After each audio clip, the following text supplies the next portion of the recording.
The fall of an empire, how a single flower brought down the world's greatest superpower. Picture this, an empire so magnificent, so economically dominant that it controlled 1/3 of the entire world's wealth. Foreign kings literally crawled on their knees, begging for trade opportunities. This wasn't Rome at its peak, with its legions conquering the Mediterranean world. This wasn't Britain during its imperial zenith, when the sun never set on the British Empire. This wasn't even the United States at the height of its post-World War II dominance. No, this was something far more impressive. This was China in the 1700s, the undisputed economic superpower of the world, a civilization so advanced, so wealthy, and so self-sufficient that it made every other nation on earth look like poverty-stricken barbarians begging for scraps at the table of prosperity. For over 2,000 years, the Middle Kingdom had been the center of human civilization. While Europe was stumbling through the Dark Ages, China had already invented printing, paper money, and gunpowder. While European nobles were fighting over muddy castles, Chinese emperors ruled from the Forbidden City, commanding the loyalty of hundreds of millions of subjects and controlling trade routes that stretched from the Pacific to the Indian Ocean. The Chinese had good reason to call themselves the Middle Kingdom. They genuinely believed they were the center of the civilized world, and for centuries they were absolutely right. Their technology was more advanced. Their cities were larger and more sophisticated.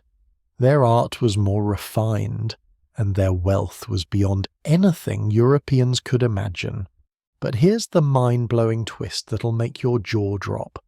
A plot twist so incredible it sounds like fiction. This colossal empire, which had stood strong for over 2 millennia, weathering invasions, natural disasters, and internal rebellions, would be brought to its knees not by armies, not by superior technology, not by some revolutionary weapon of war, not by climate change or natural disaster. No, it would be destroyed by a flower. A single flowering plant would unravel everything the Chinese had built over thousands of years. This is the incredible true story of how opium obliterated China's greatest empire. And trust me, it's more dramatic than any Hollywood blockbuster you've ever seen.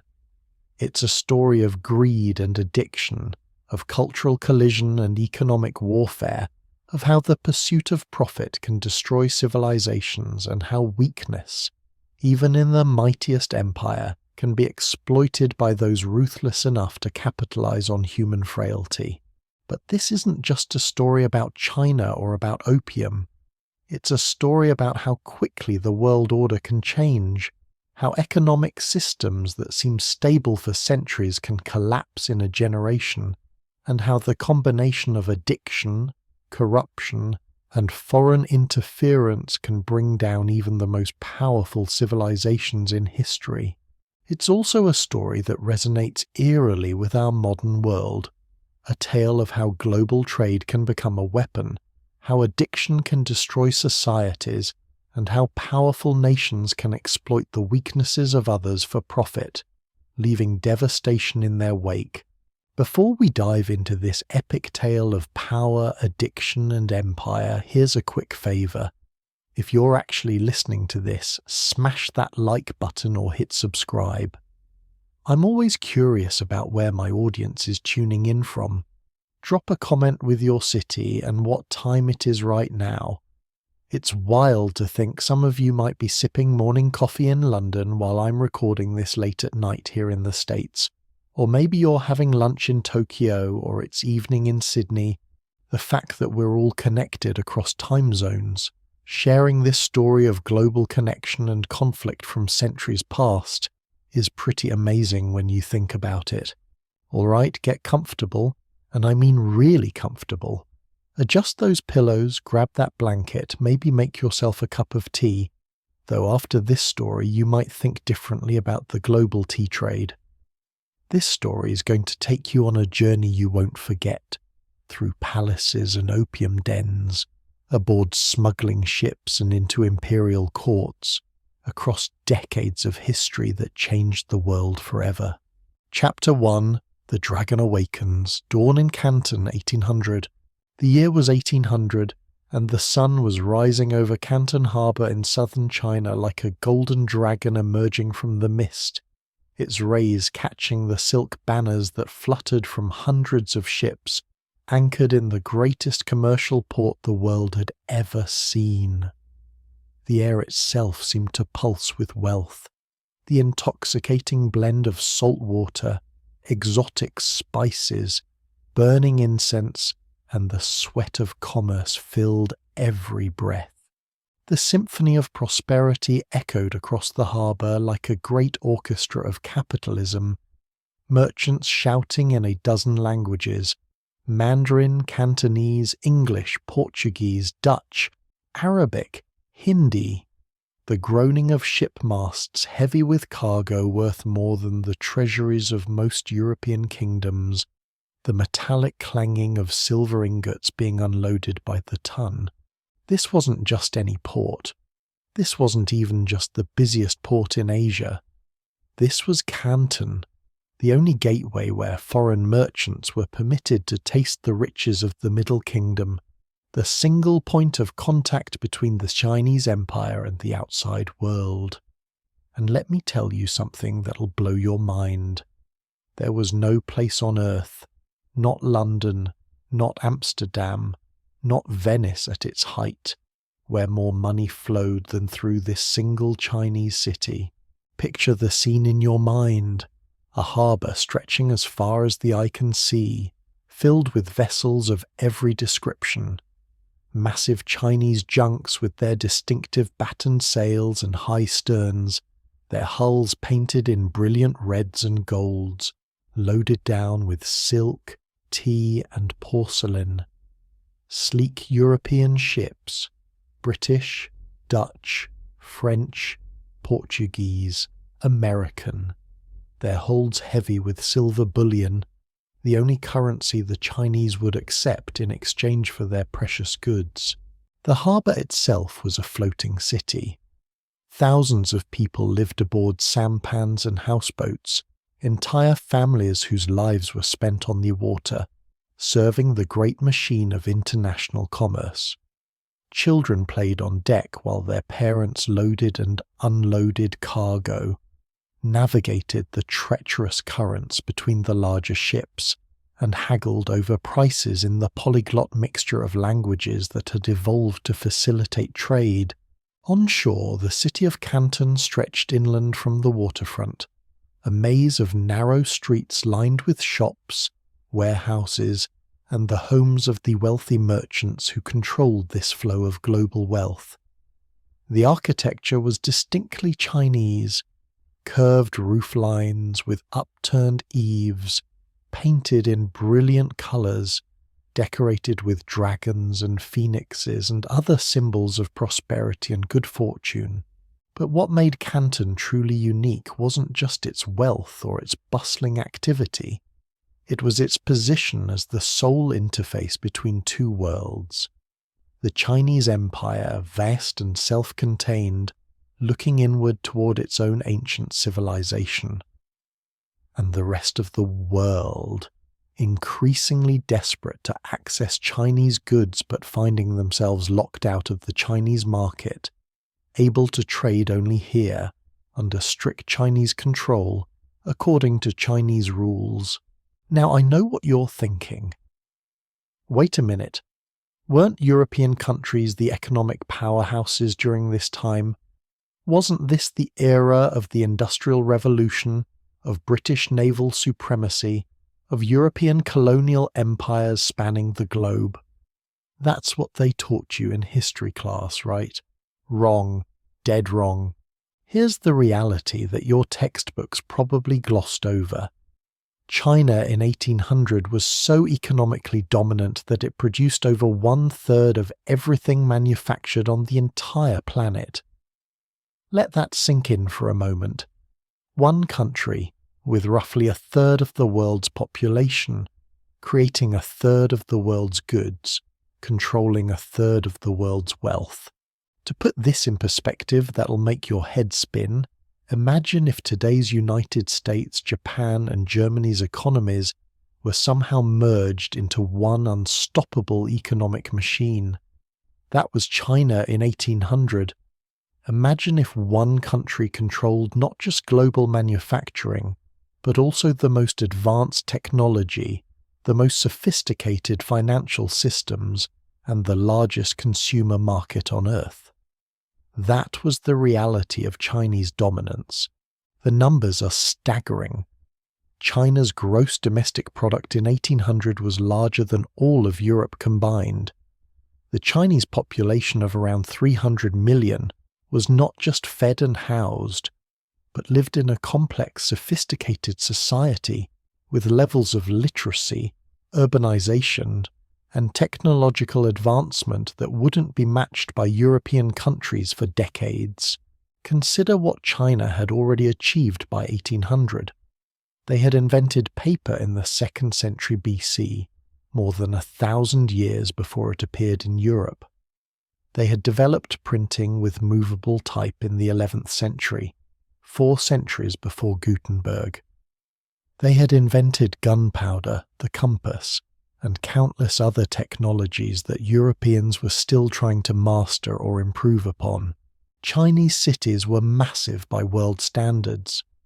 Beijing had over 1 million inhabitants, larger than any European city. Chinese agriculture was so efficient it could support this enormous population while still producing surpluses for trade. Chinese manufacturing produced goods, silk, porcelain, tea, lacquerware, that were considered the finest in the world. And here's the kicker.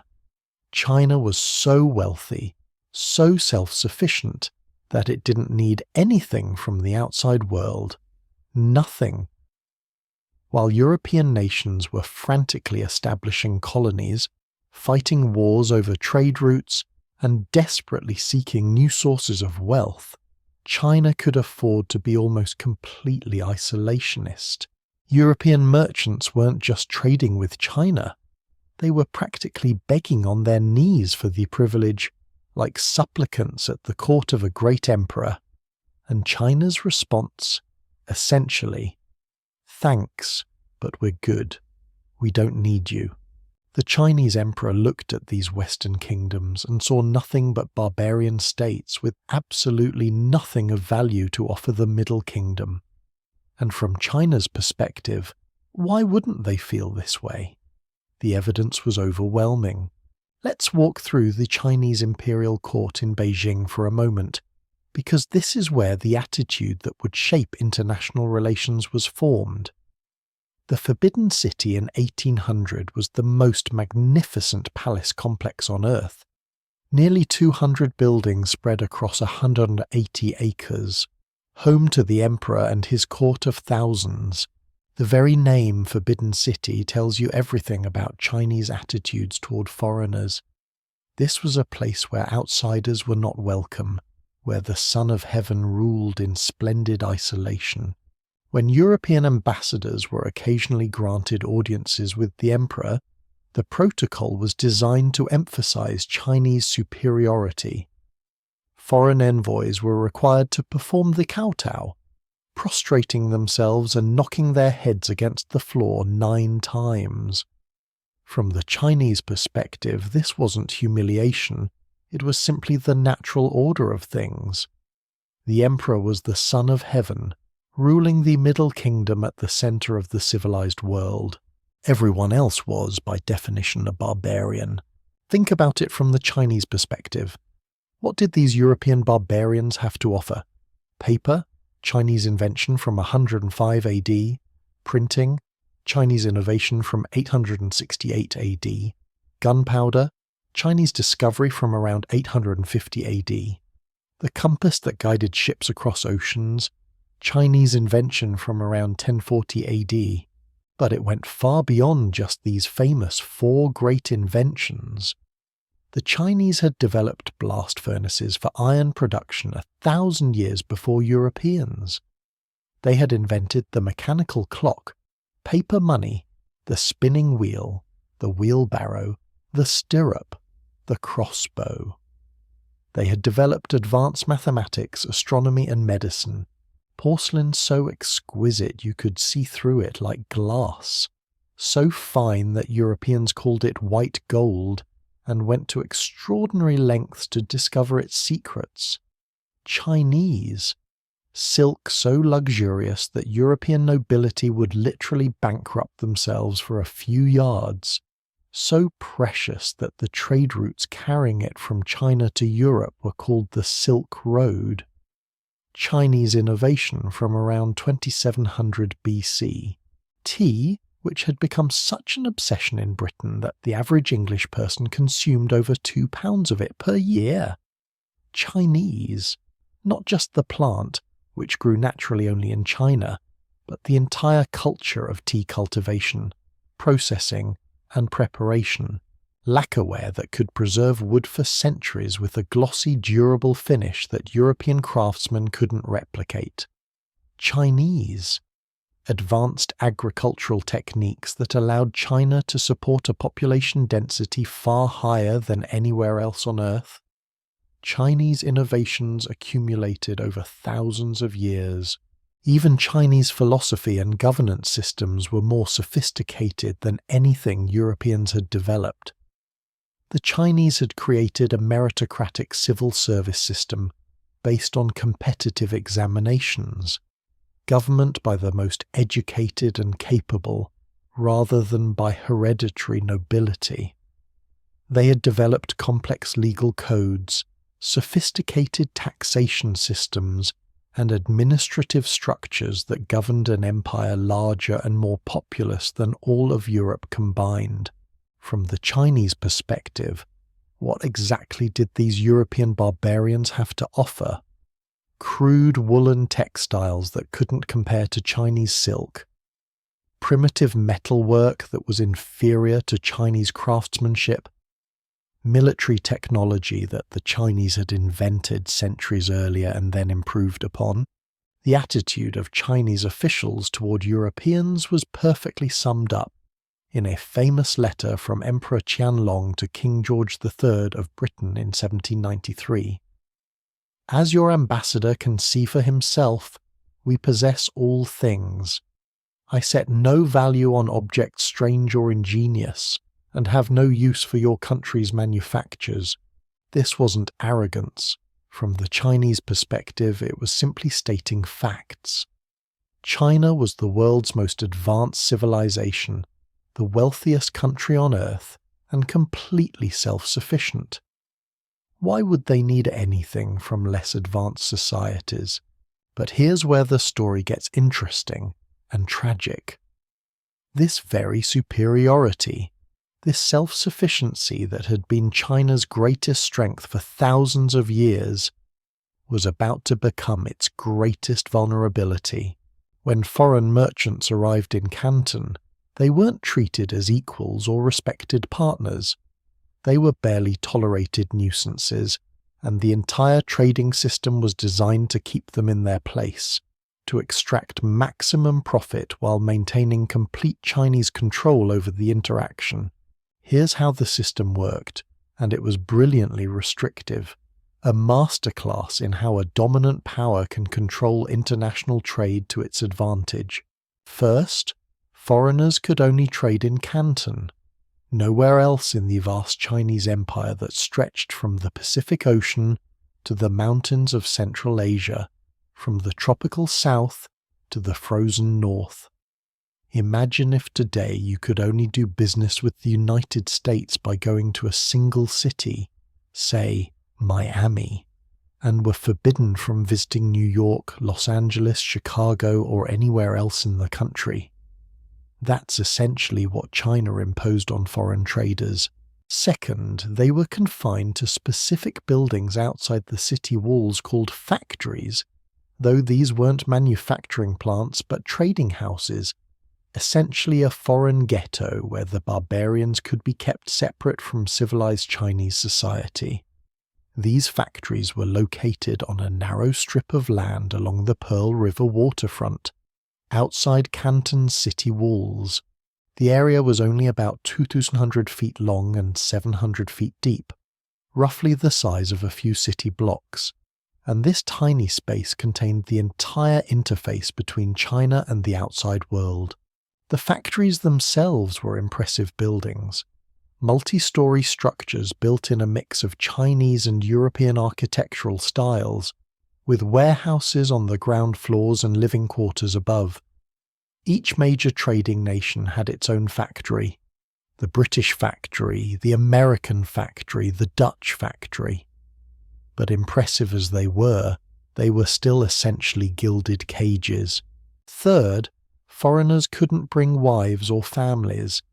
This wasn't just inconvenient, it was a deliberate policy to prevent foreigners from establishing roots in China, from creating permanent communities that might challenge Chinese control. Foreign merchants lived as bachelors, cut off from normal family life, dependent entirely on Chinese servants and Chinese concubines for companionship. Fourth, they were absolutely forbidden from learning Chinese. This wasn't just a suggestion, it was strictly enforced. Chinese teachers were prohibited from instructing foreigners in the language, and Chinese people could be severely punished for teaching foreigners to read or speak Chinese. The goal was to keep foreigners permanently dependent on Chinese intermediaries, unable to communicate directly with Chinese suppliers or customers, unable to understand Chinese culture or society. Fifth, they couldn't travel into the Chinese interior. They were stuck in Canton, unable to see the vast empire they were trading with, unable to understand Chinese society beyond the narrow commercial interface they were allowed to experience. Imagine doing business with a country but being forbidden from ever seeing more than a single neighborhood in a single city. That was the reality for foreign merchants in China. And most importantly, they could only conduct business through approved Chinese merchants known as the Hong merchants, a carefully selected group of Chinese traders who had been granted monopolies over foreign trade by the imperial government. These Hong merchants weren't just middlemen, they were gatekeepers, controlling every aspect of foreign access to Chinese goods. The Hong system was brilliant from the Chinese perspective. It concentrated all foreign trade in the hands of a small, easily monitored group of Chinese merchants who could be held responsible for foreign behavior. It ensured that the Chinese government could control the flow of information, goods, and money. It guaranteed that foreigners remained dependent on Chinese goodwill for their very survival. But here's the fascinating part. Despite these restrictions, despite being treated as barely tolerated barbarians, foreign merchants still flocked to Canton because the profits were so enormous that they were willing to endure almost any humiliation to access Chinese goods. The tea trade alone was worth millions. A single ship carrying tea from Canton to London could generate profits of 100% or more. Chinese porcelain, silk, and other luxury goods commanded similar premiums in European markets. The wealthy merchants who controlled this trade were becoming some of the richest men in the world. But they were getting rich on Chinese terms, according to Chinese rules, always at Chinese sufferance. This system worked perfectly for China, until suddenly it didn't. Until the foreigners found something the Chinese wanted, something that would turn the entire relationship upside down and ultimately destroy the empire that had created the system in the first place. The most powerful of these Hong merchants was a man whose wealth would make today's billionaires weep with envy. Wu Bingjian, known to foreigners as Huqua, a name that would become legendary in the annals of global commerce. Huqua wasn't just rich, He was rich in a way that defied comprehension, rich on a scale that made European monarchs look like paupers. We're talking about a man who owned rooms literally filled with silver bars stacked like cordwood, who had vaults containing millions of Spanish silver dollars, who could finance the operations of entire governments with his personal fortune. His wealth was estimated at around $26 million in the currency of the time, which might not sound impressive to modern ears until you realize that's equivalent to multiple billions in today's purchasing power. Some estimates put his fortune at over $2 billion in current dollars. To put this in perspective, he was probably the richest individual in the world at that time, richer than the Rothschilds, richer than any European banking family, richer than most European nations. The famous story of Huqua's wealth comes from a devastating fire that struck Canton in 1822. As the flames roared through the commercial district, witnesses described something that sounds like a scene from a fantasy novel. Literal rivers of molten silver flowing through the streets as Huqua's vaults melted in the intense heat. Tons of silver bars stored in basement vaults beneath his trading house liquefied and ran like water through the gutters. Even after losing what contemporary accounts estimated at over $4 million in that single fire, a fortune that would have bankrupted most men, Huqua barely blinked. He simply rebuilt, restocked his vaults, and continued as if nothing had happened. Picture Huqua as he appeared to foreign merchants, a man in his 50s, of medium height and build, but carrying himself with the unmistakable authority of someone who controlled vast wealth and power. He dressed in the finest silk robes, their colours and patterns indicating his high social status. Deep blues and purples, embroidered with dragons and phoenixes, made from silk so fine it seemed to shimmer with its own inner light. On his head, he wore the distinctive cap of a Chinese merchant prince, topped with a coral button that marked his official rank in the imperial hierarchy. His hands, soft from a lifetime free of manual labour, were always clasped behind his back as he surveyed his empire of trade. His eyes, sharp and calculating, missed nothing.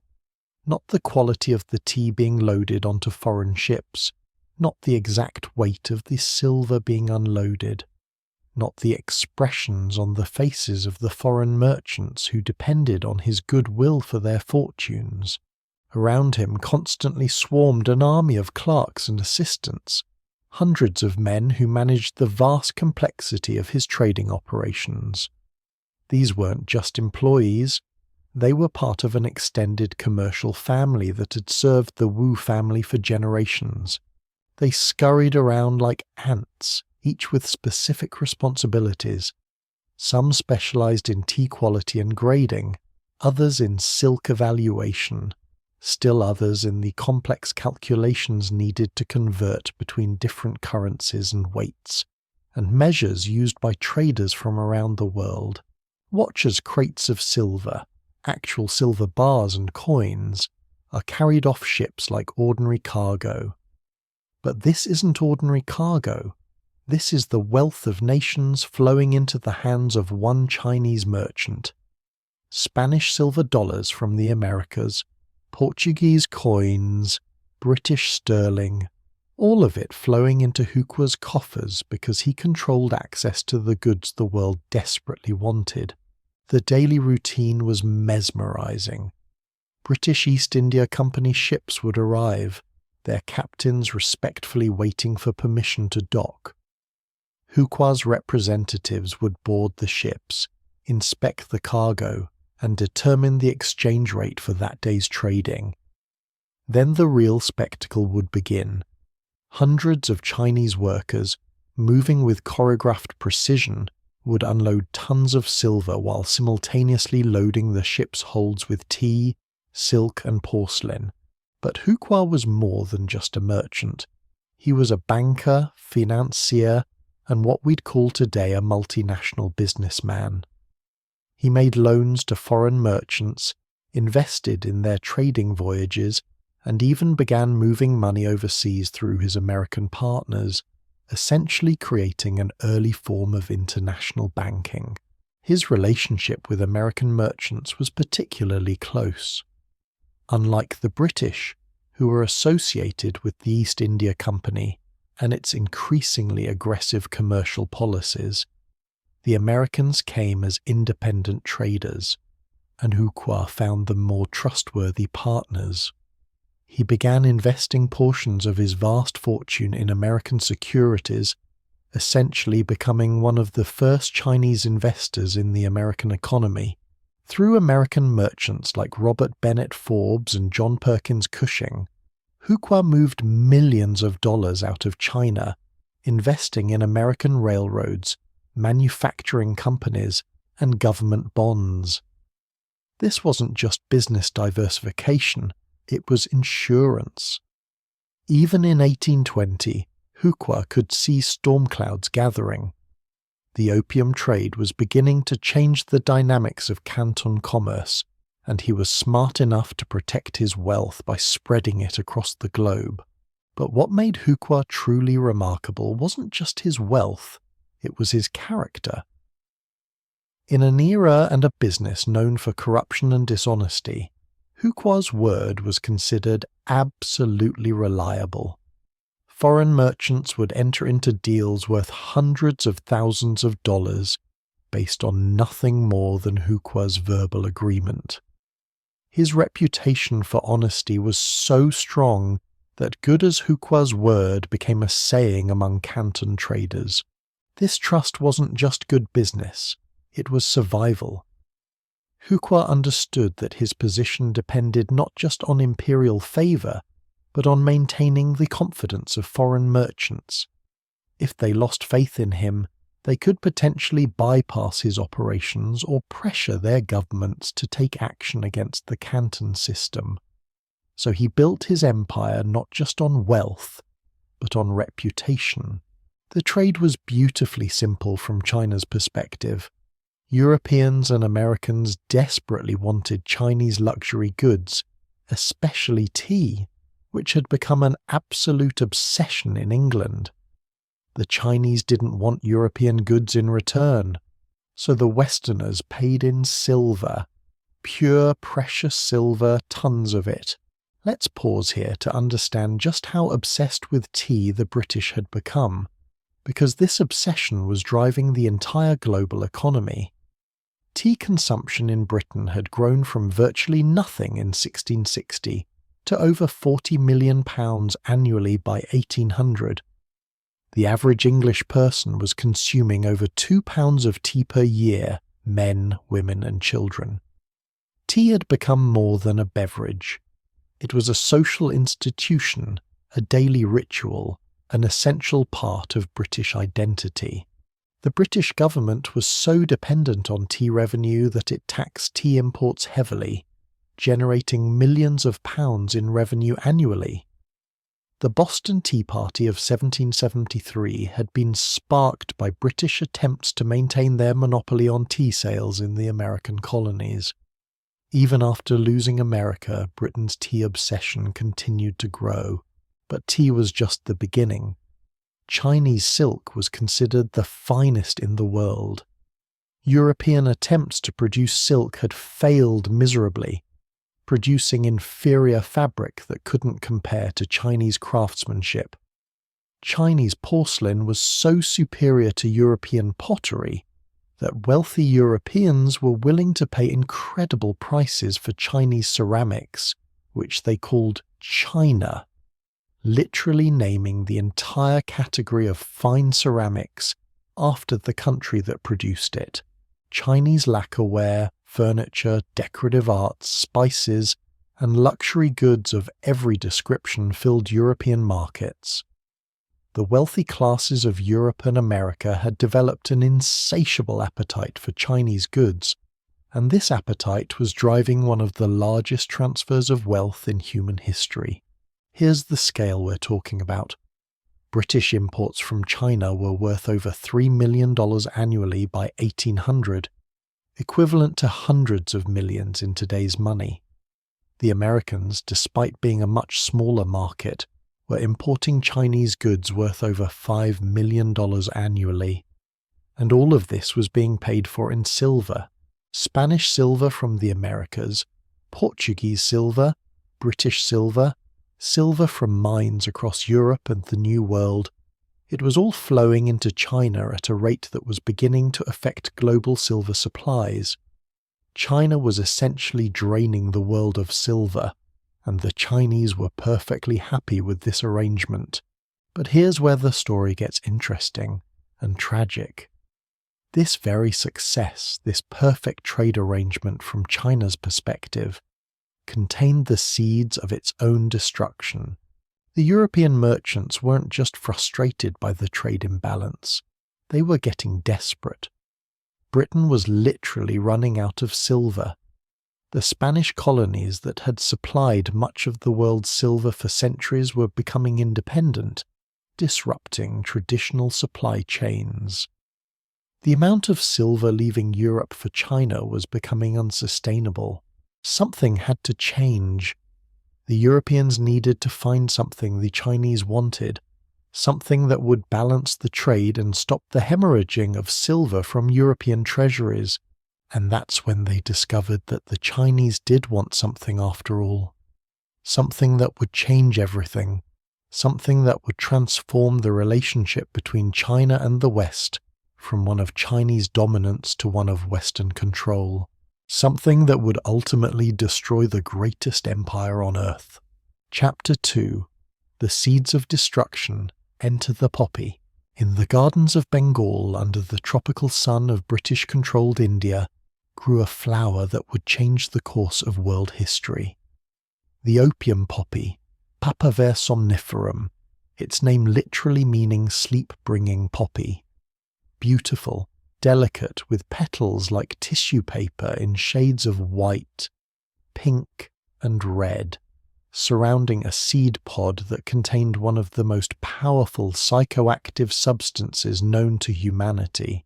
The British had inherited opium cultivation in India from the Mughal Empire, but what they did with it was entirely new.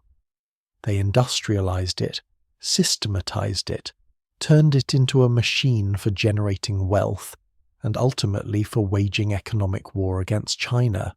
The process began in the poppy fields of Bengal, where British colonial administrators had created what was essentially the world's first narcotics cartel, operated by a government and protected by military force.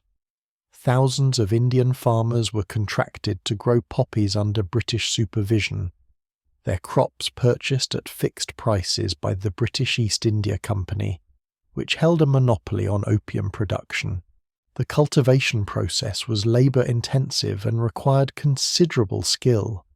Farmers would plant the poppies in carefully prepared fields, tend them through months of growth, then harvest the precious sap that would become opium. The process of extracting opium from the poppy pods was particularly delicate. Farmers had to make precise cuts in the seed pods at exactly the right time of day, allowing the milky sap to ooze out and harden overnight. In the morning they would scrape off the hardened resin, raw opium. This raw opium was collected by British officials and transported to processing centres in Patna and Benares, where it was refined, shaped into balls, wrapped in poppy petals, and packed into chests for export. Each chest contained about 140 pounds of processed opium, enough to supply thousands of addicts for months. But here's the brilliant and diabolical part of the British strategy. They didn't officially sell opium to China. That would have been too direct, too obviously a violation of Chinese law. Instead, they created a complex system of private merchants, licensing arrangements, and offshore operations that allowed them to profit from the opium trade while maintaining official deniability. The British government would auction the opium in Calcutta to private merchants, men like William Jardine and James Matheson, who were officially independent traders but who worked closely with British officials. These merchants would then transport the opium to the edge of Chinese waters, where they would transfer it to Chinese smugglers for final delivery to Chinese customers. This system allowed the British to have it both ways. They profited enormously from opium production and export, but they could claim that the actual sale to Chinese consumers was conducted by private merchants acting independently. It was a masterpiece of bureaucratic hypocrisy, a way of waging drug warfare while maintaining plausible deniability. But where did the Chinese fit into this? How did a civilization that had successfully resisted foreign influence for thousands of years become vulnerable to this particular form of economic warfare? The answer lies in a terrible irony. Opium wasn't new to China. Chinese doctors had been using opium medicinally for over 1,000 years, primarily as a painkiller and treatment for dysentery. It was eaten or drunk as a tincture, used sparingly and under medical supervision, much like morphine is used in hospitals today. But something changed when the Portuguese and Dutch introduced the practice of smoking opium, mixing it with tobacco and inhaling the smoke. This method of consumption was far more potent, far more addictive, and far more dangerous than traditional medical uses. Smoking opium produced an intense immediate euphoria, followed by a dreamy, detached state that could last for hours. At first, opium smoking was confined to a small elite. Wealthy merchants, government officials, scholars, and artists who could afford the expensive imported drug and who saw it as a sophisticated indulgence, like fine wine or imported cigars. The implements used for opium smoking were often works of art in themselves: elaborate pipes made of bamboo, silver, and ivory, ornate lamps for heating the drug, silk cushions and carved wooden platforms where users would recline. But the British were about to change all that. They were about to flood China with cheap opium, turning what had been an elite indulgence into a mass addiction that would affect millions of people across all social classes. Chapter 3: The Silver Crisis, when paradise began to crack. The problem for Western traders was becoming impossible to ignore. A slow-motion economic disaster that threatened to bankrupt entire nations. This arrangement was bleeding their treasuries dry faster than a punctured artery, and European governments were beginning to panic. "We can't keep shipping all our silver to China," British merchants muttered in frustration, during increasingly desperate meetings in London coffeehouses. "England's running out of the bloody stuff, and Parliament is asking uncomfortable questions." The numbers were becoming terrifying for European treasuries. Britain was exporting over $3 million worth of silver to China annually. Money that never came back. Silver that was lost forever to European economies. Spain, despite controlling the largest silver mines in the Americas, was seeing its precious metal reserves depleted by Chinese demand. Portugal, Holland, France, every European nation involved in the China trade was facing the same problem. You could see the desperation etched on the faces of British traders as they walked the streets of London, knowing that their fortunes depended on a system that was slowly bankrupting their own country. Yes, they were making money selling Chinese goods back home. Enormous profits, in fact. A shipload of Chinese tea could generate returns of 100% or more. Chinese silk sold in London for 10 times what it cost in Canton. Chinese porcelain commanded prices that made European pottery look like peasant crockery. But here was the problem. All those profits were being paid for with silver that left Europe forever. It was like a person who makes a good salary, but spends twice what they earn. Eventually the mathematics catch up with you, and bankruptcy becomes inevitable. The trade imbalance was completely unsustainable, and everyone knew it. British government officials were conducting urgent meetings about the silver crisis. Parliamentary committees were investigating the East India Company's trading practices. Economic writers were publishing pamphlets warning of national bankruptcy if the China trade continued unchanged. They needed something, anything, that the Chinese would actually want to buy, something that would reverse the flow of silver and restore balance to international trade. And that's where our story takes its dark turn, a turn that would transform global commerce, destroy Chinese civilization, and create the modern world system of European dominance. Because the British found something that would flip this entire system upside down and ultimately destroy the greatest empire on earth. Opium. But to understand how opium became the weapon that brought down Chinese civilization, we need to understand the full scope of what the British created in India. Because what they built wasn't just a drug trade, it was an entire industrial system designed to produce addiction and extract wealth. The transformation of opium from a minor medicinal product into a weapon of economic warfare began with Warren Hastings, the first Governor-General of Bengal, who realized that opium cultivation could be far more profitable than traditional crops. Under British rule, opium production in India expanded from a small-scale operation serving local medical needs to a massive industrial enterprise that would eventually supply millions of addicts across Asia. The British approach was methodical and ruthlessly efficient. They divided opium production between two main regions: Bengal, which produced the highest quality opium, and Malwa, which produced larger quantities of slightly lower quality product. In Bengal, the British East India Company held a complete monopoly. Farmers were required to sell their entire opium harvest to company officials at fixed prices, usually far below market value. The company then processed this raw opium in factories in Patna and Benares, creating a standardized product that could be reliably exported. The processing was almost industrial in scale. Thousands of workers shaped the opium into balls, wrapped them in poppy petals, and packed them into chests for export. Quality control was strict. Each chest was marked with official seals guaranteeing its contents, but the real genius of the British system was how they sold it. They couldn't sell opium directly to China.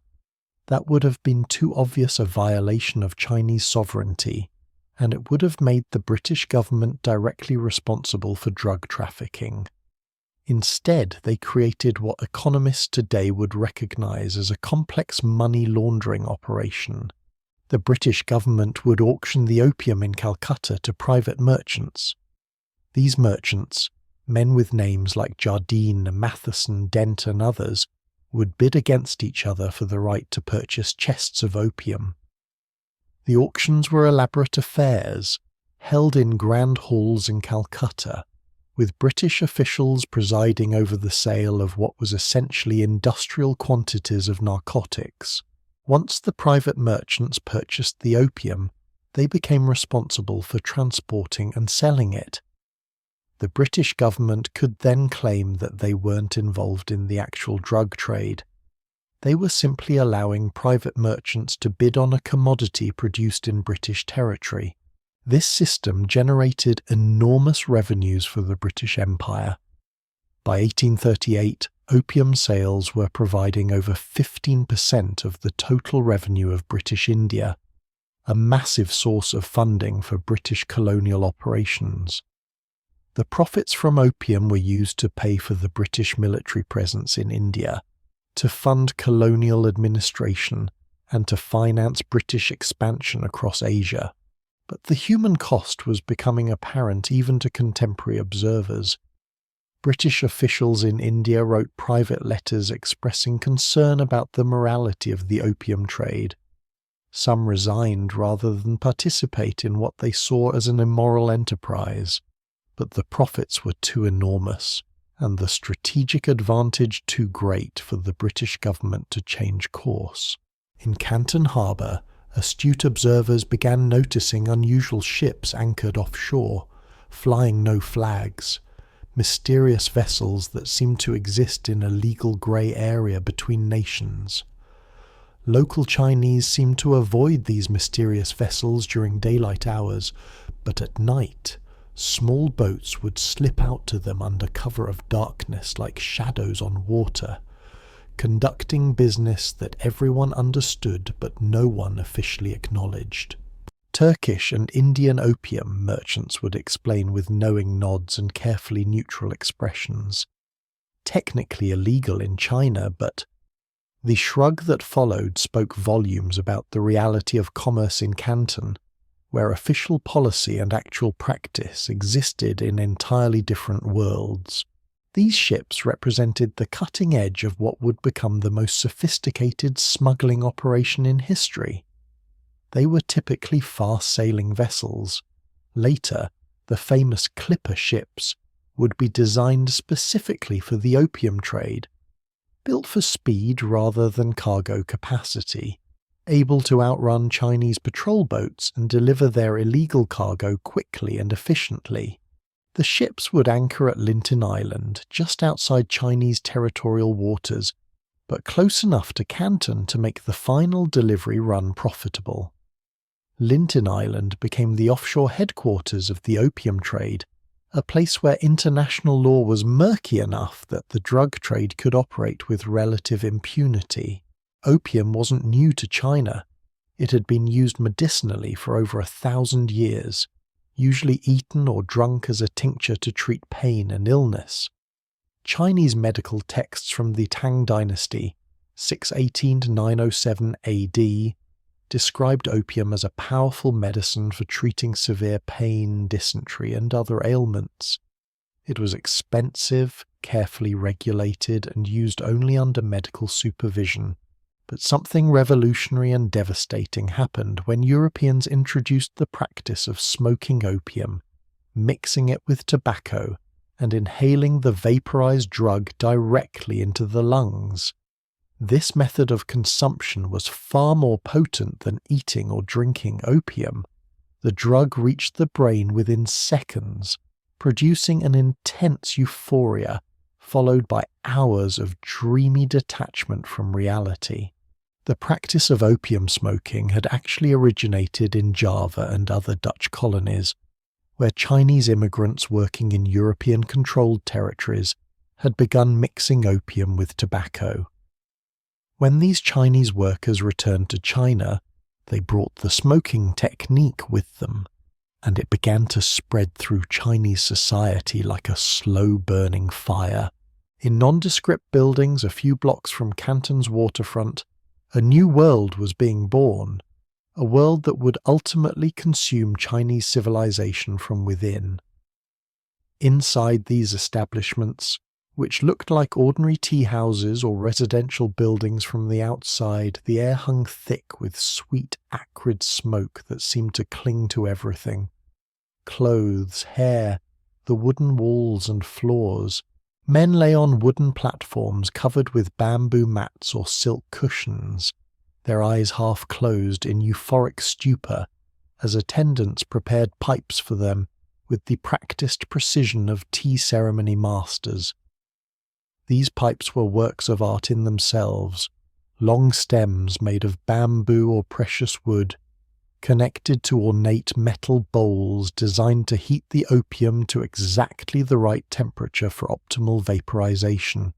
The implements of opium smoking represented centuries of Chinese craftsmanship applied to drug consumption.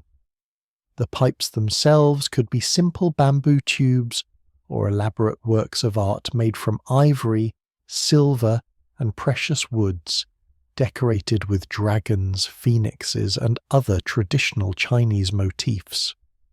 The lamps used to heat the opium were often miniature masterpieces, small oil lamps with specially designed reflectors to focus heat precisely on the pipe bowl.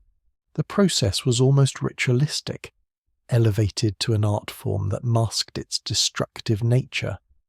An attendant would take a small ball of dark, sticky opium about the size of a pea and hold it over a flame until it bubbled like liquid gold, becoming soft and pliable.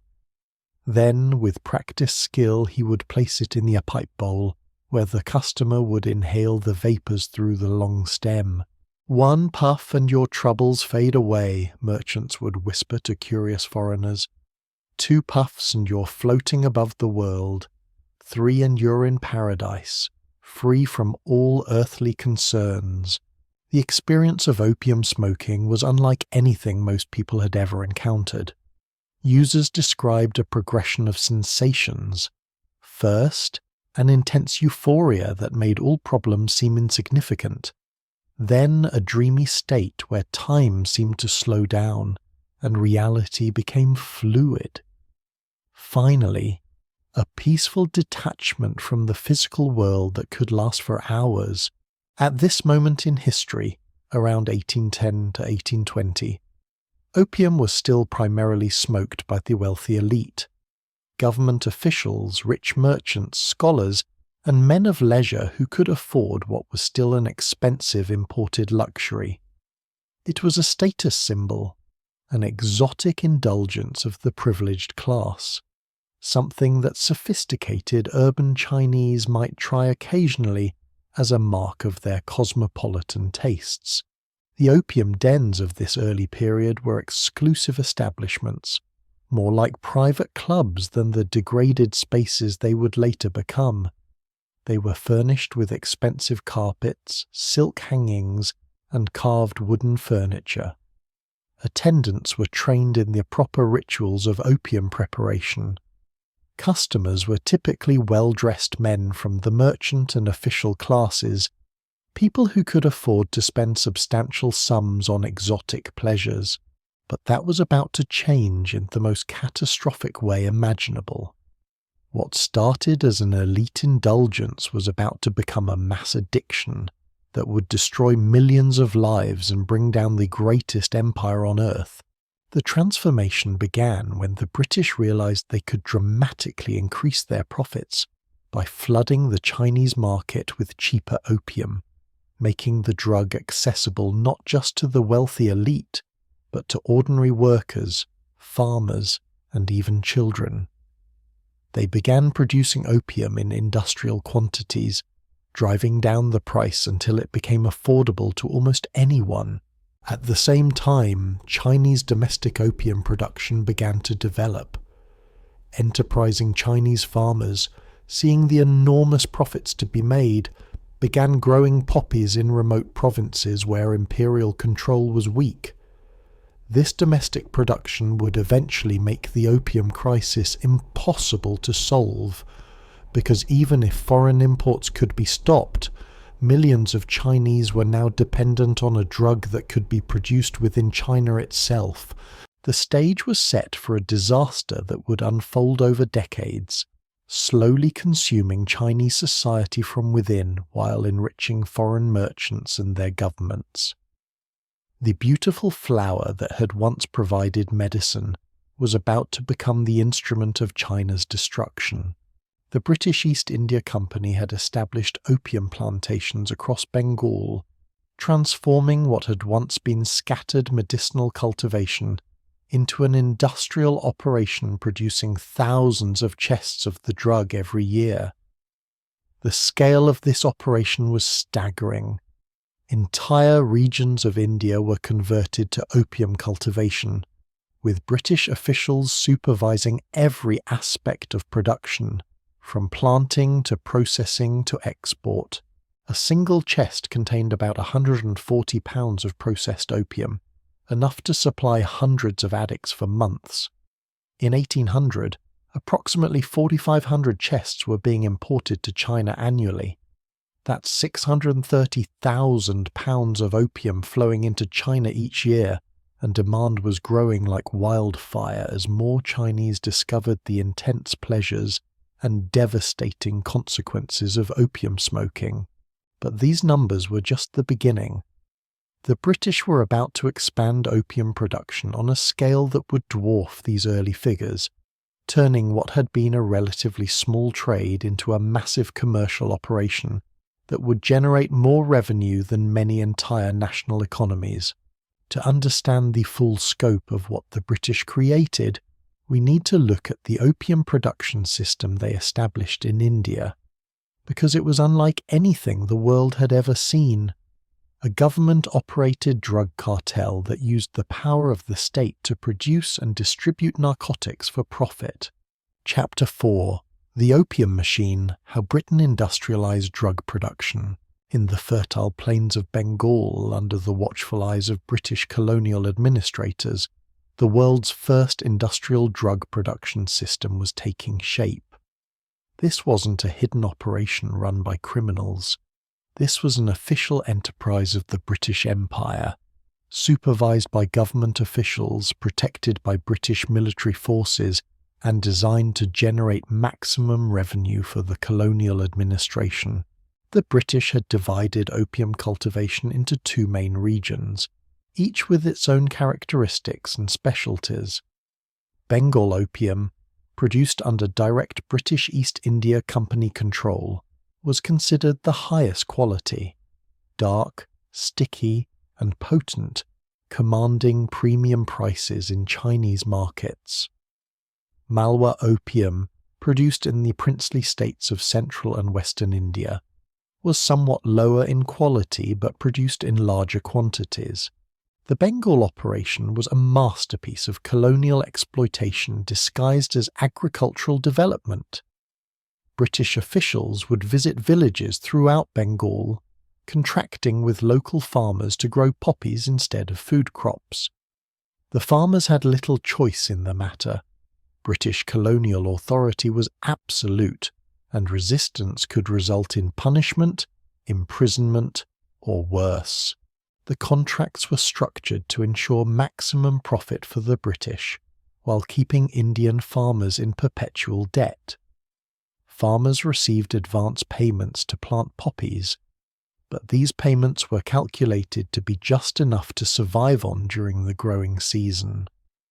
When harvest time came, farmers were required to sell their entire opium crop to British officials at predetermined prices that were always far below market value.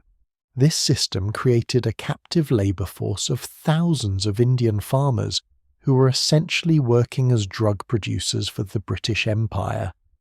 They couldn't sell their opium to anyone else, couldn't negotiate prices, and couldn't choose to grow different crops without British permission. It was economic slavery disguised as agricultural policy. The cultivation process itself was labour-intensive and required considerable skill. Opium poppies are delicate plants that require careful tending throughout their growing cycle.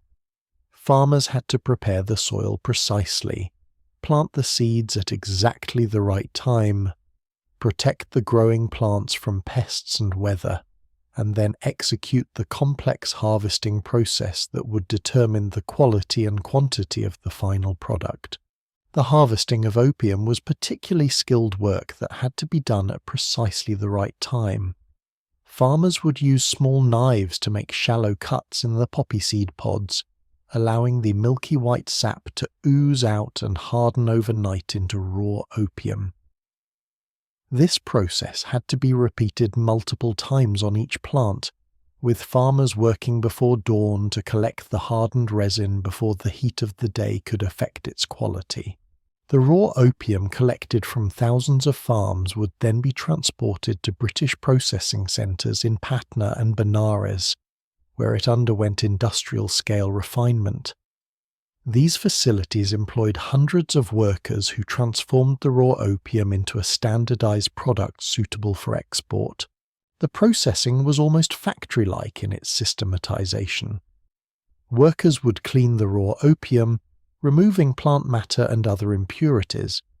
Then they would shape it into balls weighing exactly 1.6 kilograms each, wrap each ball in poppy petals, and pack them into wooden chests for export. Each chest contained exactly 40 balls, for a total weight of about 140 pounds of processed opium. Quality control was strict. British officials inspected each batch, testing samples for purity and potency. Each chest was marked with official seals and documentation certifying its contents. The British had essentially created an industrial standard for drug production, ensuring that Chinese customers would receive a consistent, reliable product that would keep them coming back for more. The economic impact on India was devastating. Vast areas of fertile land that had once produced food were now devoted to drug cultivation. This contributed to periodic famines as food production declined while population continued to grow. The British response to these famines was typically to suggest that Indians should grow more food, while simultaneously requiring farmers to devote their best land to opium cultivation. The social impact was equally destructive. Indian communities that had traditionally been self-sufficient in food production became dependent on the opium economy, which made them vulnerable to the boom and bust cycles of international drug markets. When opium prices were high, villages prospered. When prices fell, entire communities faced starvation. But from the British perspective, the system was working perfectly.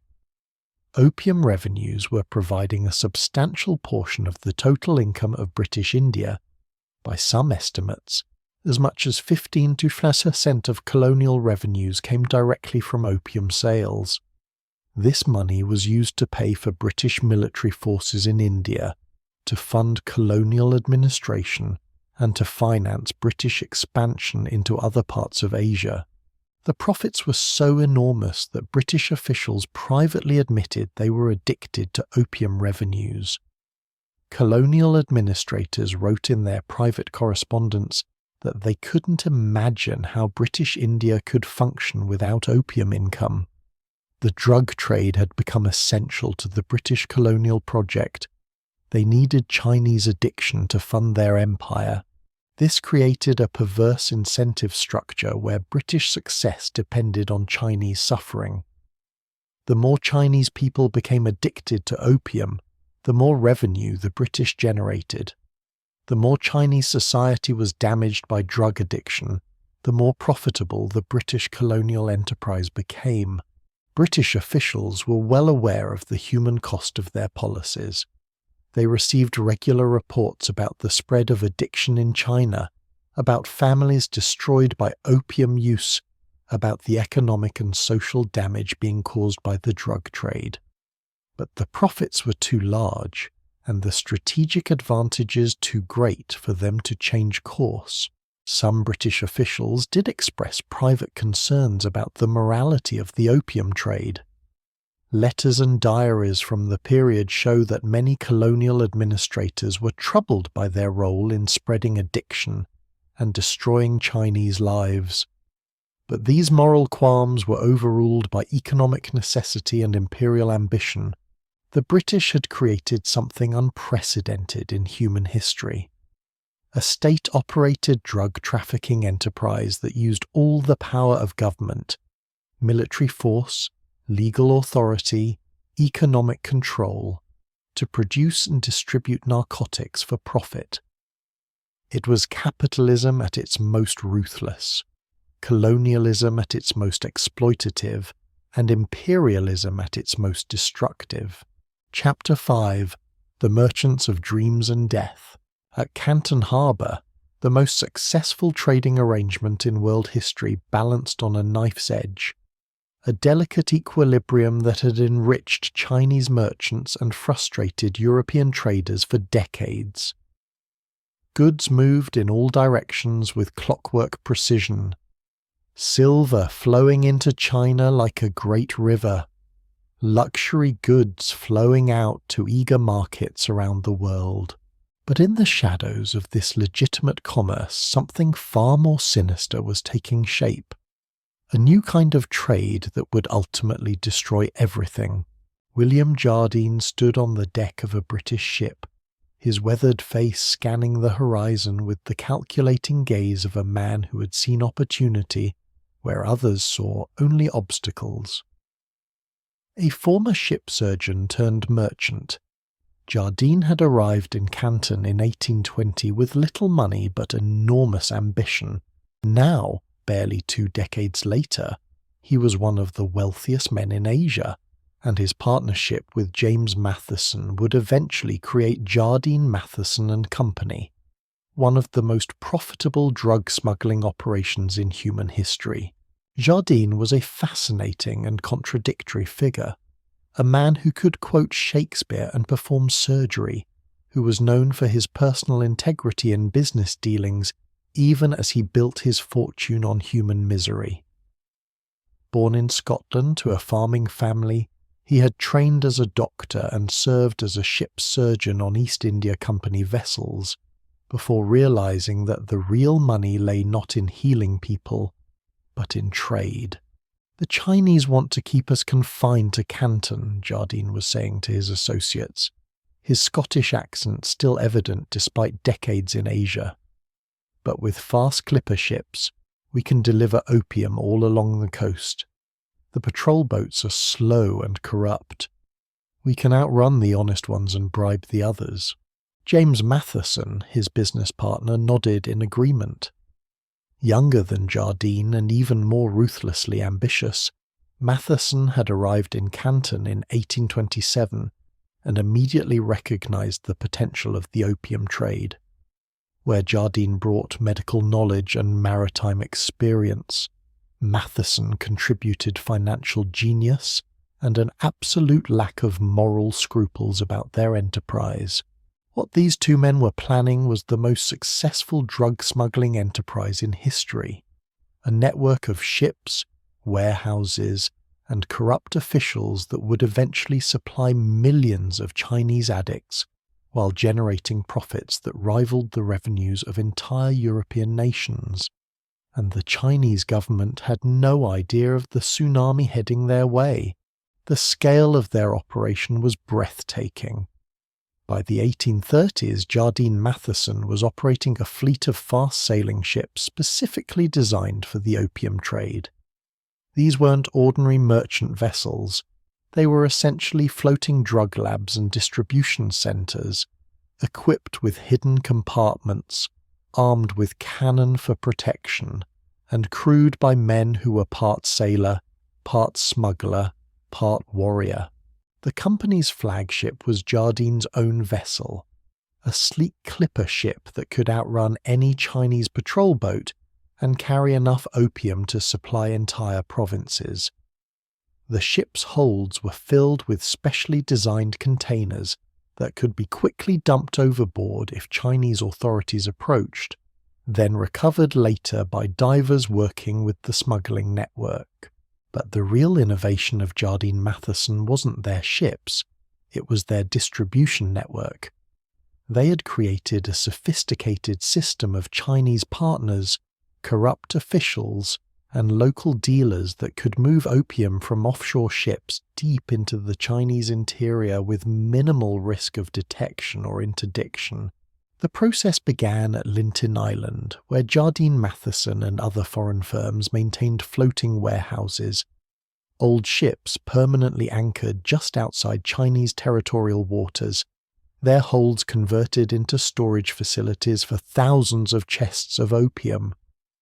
These floating warehouses were technically in international waters, beyond the reach of Chinese law, but close enough to Canton to make delivery convenient and profitable. Chinese smuggling boats would approach these floating warehouses under cover of darkness, exchanging silver for opium in transactions that were conducted with the efficiency of any legitimate business. The Chinese smugglers were often former fishermen or legitimate traders who had been drawn into the opium business by its enormous profits. A single successful smuggling run could earn more than a year of honest work. These Chinese partners weren't just middlemen, they were essential to the entire operation. They understood local conditions, had relationships with corrupt officials, and knew the intricate geography of China's rivers and coastal waters. Without Chinese cooperation, the foreign opium trade would have been impossible. The corruption extended throughout the Chinese administrative system. Local customs officials were paid to look the other way when smuggling boats passed their stations. Provincial governors received regular payments to ensure that anti-opium enforcement remained lax in their territories. Even some imperial officials in Beijing were reportedly receiving payments from the opium trade. This corruption wasn't just individual moral failure, it was systematic institutional breakdown. The opium trade generated so much money that it became almost impossible for honest officials to compete with their corrupt colleagues. Clean officials found themselves unable to afford the bribes necessary to obtain promotions or desirable postings, while corrupt officials grew wealthy and powerful. The geographic scope of the trade was expanding rapidly. What had once been confined to Canton was now reaching ports all along the Chinese coast. Smuggling networks extended up the Pearl River to Canton, along the coast to Fujian and Zhejiang provinces, and even to Shanghai and other northern ports.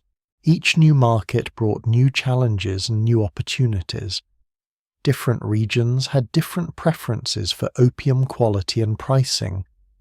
Some areas favoured the high-quality Bengal opium that commanded premium prices, while others preferred the cheaper Malwa varieties that were more affordable to ordinary consumers. The merchant networks adapted accordingly, developing sophisticated market intelligence systems that tracked demand, pricing, and law enforcement activities across the Chinese empire. They employed Chinese agents who would travel throughout the country, assessing market conditions and identifying new opportunities for expansion. The profits from these operations were staggering. A single chest of opium that cost perhaps 200 rupees to produce in India could be sold in China for 1,000 silver dollars or more. With ships carrying hundreds of chests, a single successful voyage could generate profits of tens of thousands of dollars, enough to finance additional ships, expand operations, and corrupt even more officials. These profits weren't just enriching individual merchants. They were funding the expansion of European influence throughout Asia.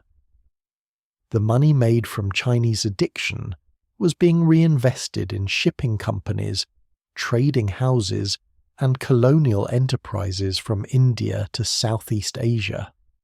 Drug money was literally funding European imperialism. Chapter 6: The Human Cost, When Paradise Became Hell. By 1830, the transformation was complete, and what visitors witnessed in Canton was no longer just the story of a drug taking hold among the elite. It was the tale of how an entire civilization was being consumed from within, how the world's economic order was being flipped upside down by the systematic destruction of Chinese society. The numbers alone were staggering enough to make economists weep. Silver, which for centuries had flowed into China like a mighty river, feeding the world's greatest economy, was now hemorrhaging out of the country, bleeding away at a rate that threatened to collapse the entire Chinese monetary system. Walking through Canton's narrow alleys in 1830, the first assault on your senses was the smell, that distinct sweet, acrid scent of opium smoke that now permeated every corner of the city like an invisible plague. What had once been the perfume of exotic luxury was now the stench of social decay, drifting from buildings throughout the commercial district and residential areas alike. What had once been ordinary tea houses, respectable establishments where merchants and scholars gathered to discuss business and philosophy, now housed scenes from a social nightmare that would have been unimaginable just a decade earlier. The transformation was so complete, so devastating, that foreign visitors often couldn't believe they were in the same city they had known before. Inside these establishments, the air was thick with bluish smoke that hung in layers like fog, creating an atmosphere that seemed to exist outside normal reality. The smoke itself was hypnotic. Watching it curl and drift in the lamplight, visitors could almost understand how people became entranced by the ritual of opium consumption, even before experiencing its effects. On wooden platforms covered with bamboo mats or thin silk cushions lay dozens of people in various stages of opium stupor. But these weren't just the wealthy merchants and government officials who had dominated the early opium trade.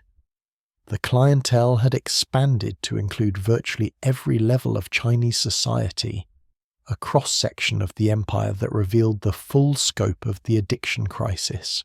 Government clerks lay with their official caps set aside, their responsibilities forgotten as they took long, slow draws from ornate pipes. These were men who had once taken pride in their education, their position in the imperial bureaucracy, their role in governing the world's largest empire. Now they spent their days and their salaries in pursuit of opium-induced oblivion.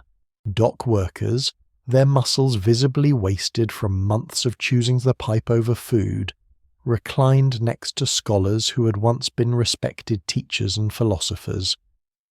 The physical deterioration was shocking. Men who had once been strong enough to load ships or brilliant enough to compose poetry were now skeletal figures whose lives revolved entirely around their next pipe of opium. Women who had once run successful silk shops or managed prosperous households stared vacantly at ceilings, their businesses bankrupt, their families destroyed. The inclusion of women in opium dens represented a particular social catastrophe. In traditional Chinese society, women's roles were carefully circumscribed and protected, but opium addiction recognized no social boundaries. Buddhist monks, still wearing their saffron robes but having abandoned their religious vows, lay motionless nearby, their spiritual lives replaced by chemical dependency.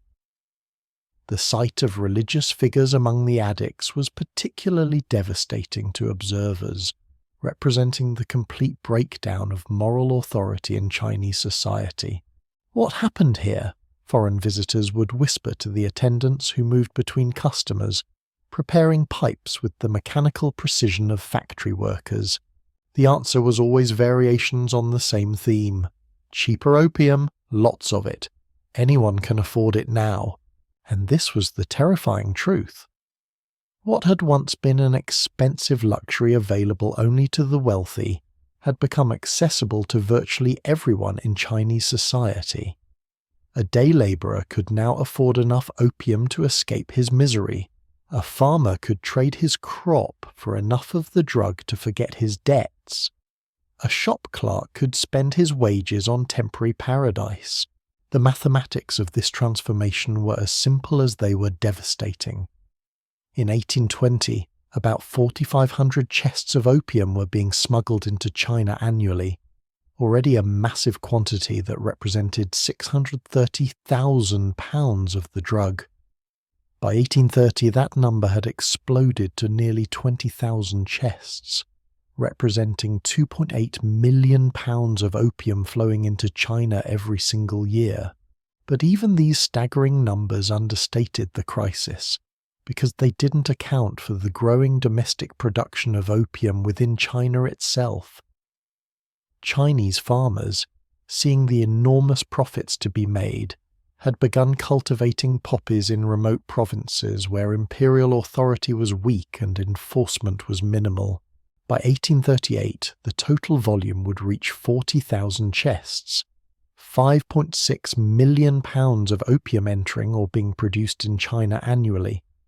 To put this in perspective, that's roughly 2,800 tons of drugs, equivalent to the weight of 500 elephants flowing into a single country each year.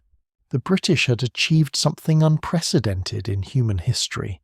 They had created industrial-scale drug addiction, turning an entire civilization into customers for their product.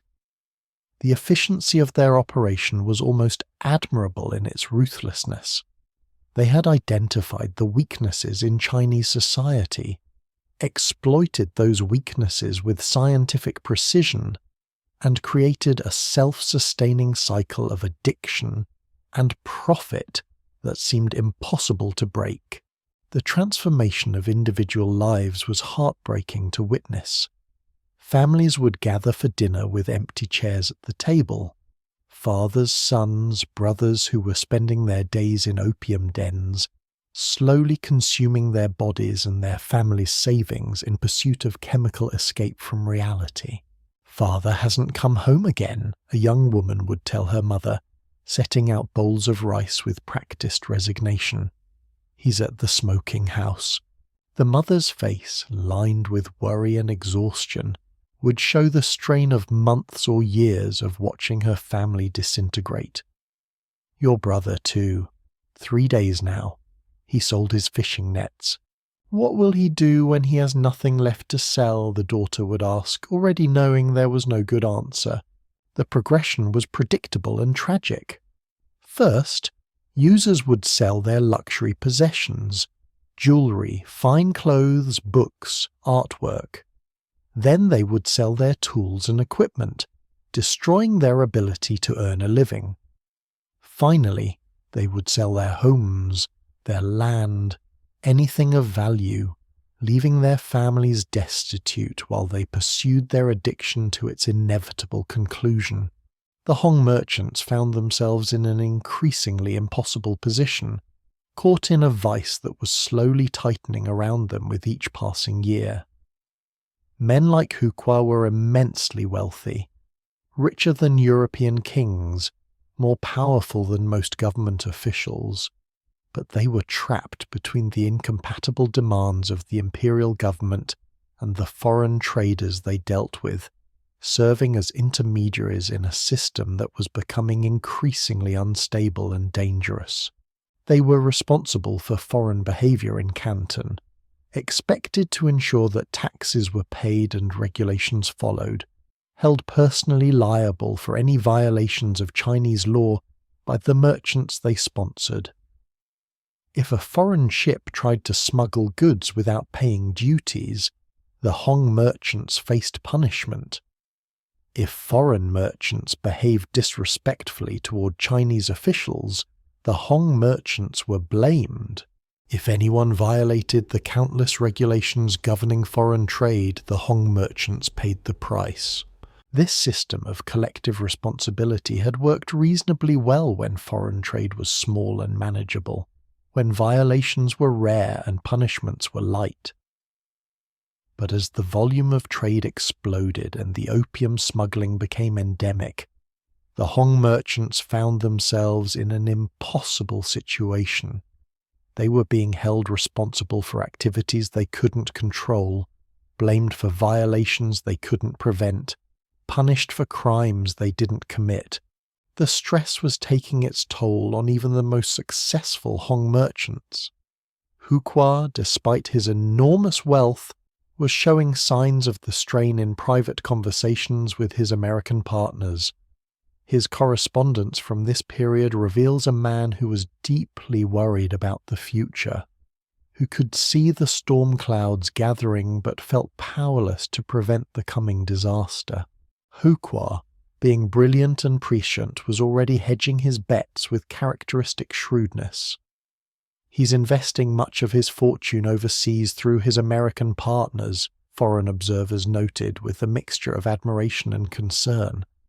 He doesn't trust the imperial officials not to seize it when the crisis comes. This was an incredibly smart move that revealed Huqua's sophisticated understanding of international politics and economics. While other Hong merchants were keeping their wealth in China, vulnerable to imperial confiscation, Huqua was quietly moving millions of dollars out of the country, investing in American stocks, bonds, and real estate through trusted partners like Robert Bennett Forbes and John Perkins Cushing. These investments weren't just financial diversification, they were insurance policies against the collapse he saw coming. Huqua understood that the opium trade was unsustainable, that the imperial government would eventually be forced to take dramatic action, and that when that happened, the Hong merchants would be the first targets for punishment and confiscation. His relationship with American merchants was particularly strategic because Americans were seen as less threatening than the British, who were increasingly associated with the opium trade and aggressive commercial policies. By working with Americans, Huqua could move his money to a relatively safe haven while maintaining plausible deniability about his motives. The mechanics of these international investments were complex and required enormous trust on both sides. Huqua would provide silver to American merchants in Canton, who would then invest that money in American securities on his behalf, sending him regular reports on the performance of his overseas investments.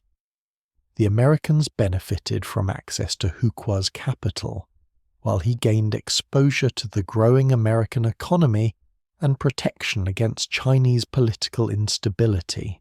Smart move indeed, because the system that made him the richest man on earth was about to come crashing down with a violence and finality that would shock the world. Chapter 7: The Economic Apocalypse, When Money Became Worthless. The Hong merchants weren't the only ones who could see the crisis approaching. By the early 1830s, the economic devastation caused by the opium trade was becoming impossible to ignore, even for Chinese officials who had previously been willing to look the other way in exchange for bribes or simply to avoid confronting an increasingly impossible problem. The meetings of Hong merchants during this period were exercises in barely controlled panic, gatherings where some of the wealthiest and most powerful men in China tried to figure out how to survive the economic catastrophe that was engulfing their world. "The price of silver has doubled in 10 years, one Hong merchant reported grimly during a meeting in Huqua's private residence, his voice reflecting the strain that was visible on all their faces. "Our currency is collapsing, and the provincial government is demanding explanations we can't provide." This wasn't hyperbole. It was a precise description of an economic disaster that was unfolding in slow motion. China operated on a silver standard, meaning that the value of Chinese currency was directly tied to the availability of silver. As millions of ounces of silver flowed out of China to pay for opium, the remaining silver became scarce and therefore more valuable, causing severe deflation and economic disruption. Huqua nodded gravely, his usual composure strained by the magnitude of the crisis they were facing.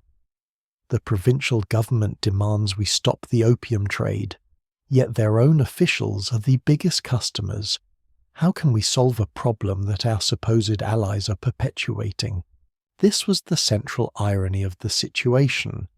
The very officials who were demanding that the Hong merchants solve the opium crisis were often themselves addicted to opium, or taking bribes from the opium trade, or both. The corruption had spread so far through the Chinese administrative system that it was unclear who, if anyone, had clean hands. Another merchant added desperately, his voice cracking with emotion, "My cousin's entire village near Suzhou has fallen to the pipe. The fields lie untended, the workshops are closed, no one works anymore. They're eating grass and selling their children to buy opium." This was the brutal reality in areas where opium addiction had taken hold completely. Social and economic collapse on a scale that was almost incomprehensible. Entire villages were being abandoned as their populations became too addicted to work. Agricultural production was collapsing as farmers chose opium over food cultivation. Local economies were disintegrating as people sold everything they owned to feed their addiction. The reports coming in from across the Chinese Empire painted a picture of a civilization in the process of slow-motion suicide. In some areas, up to 10% of the adult male population was estimated to be addicted to opium.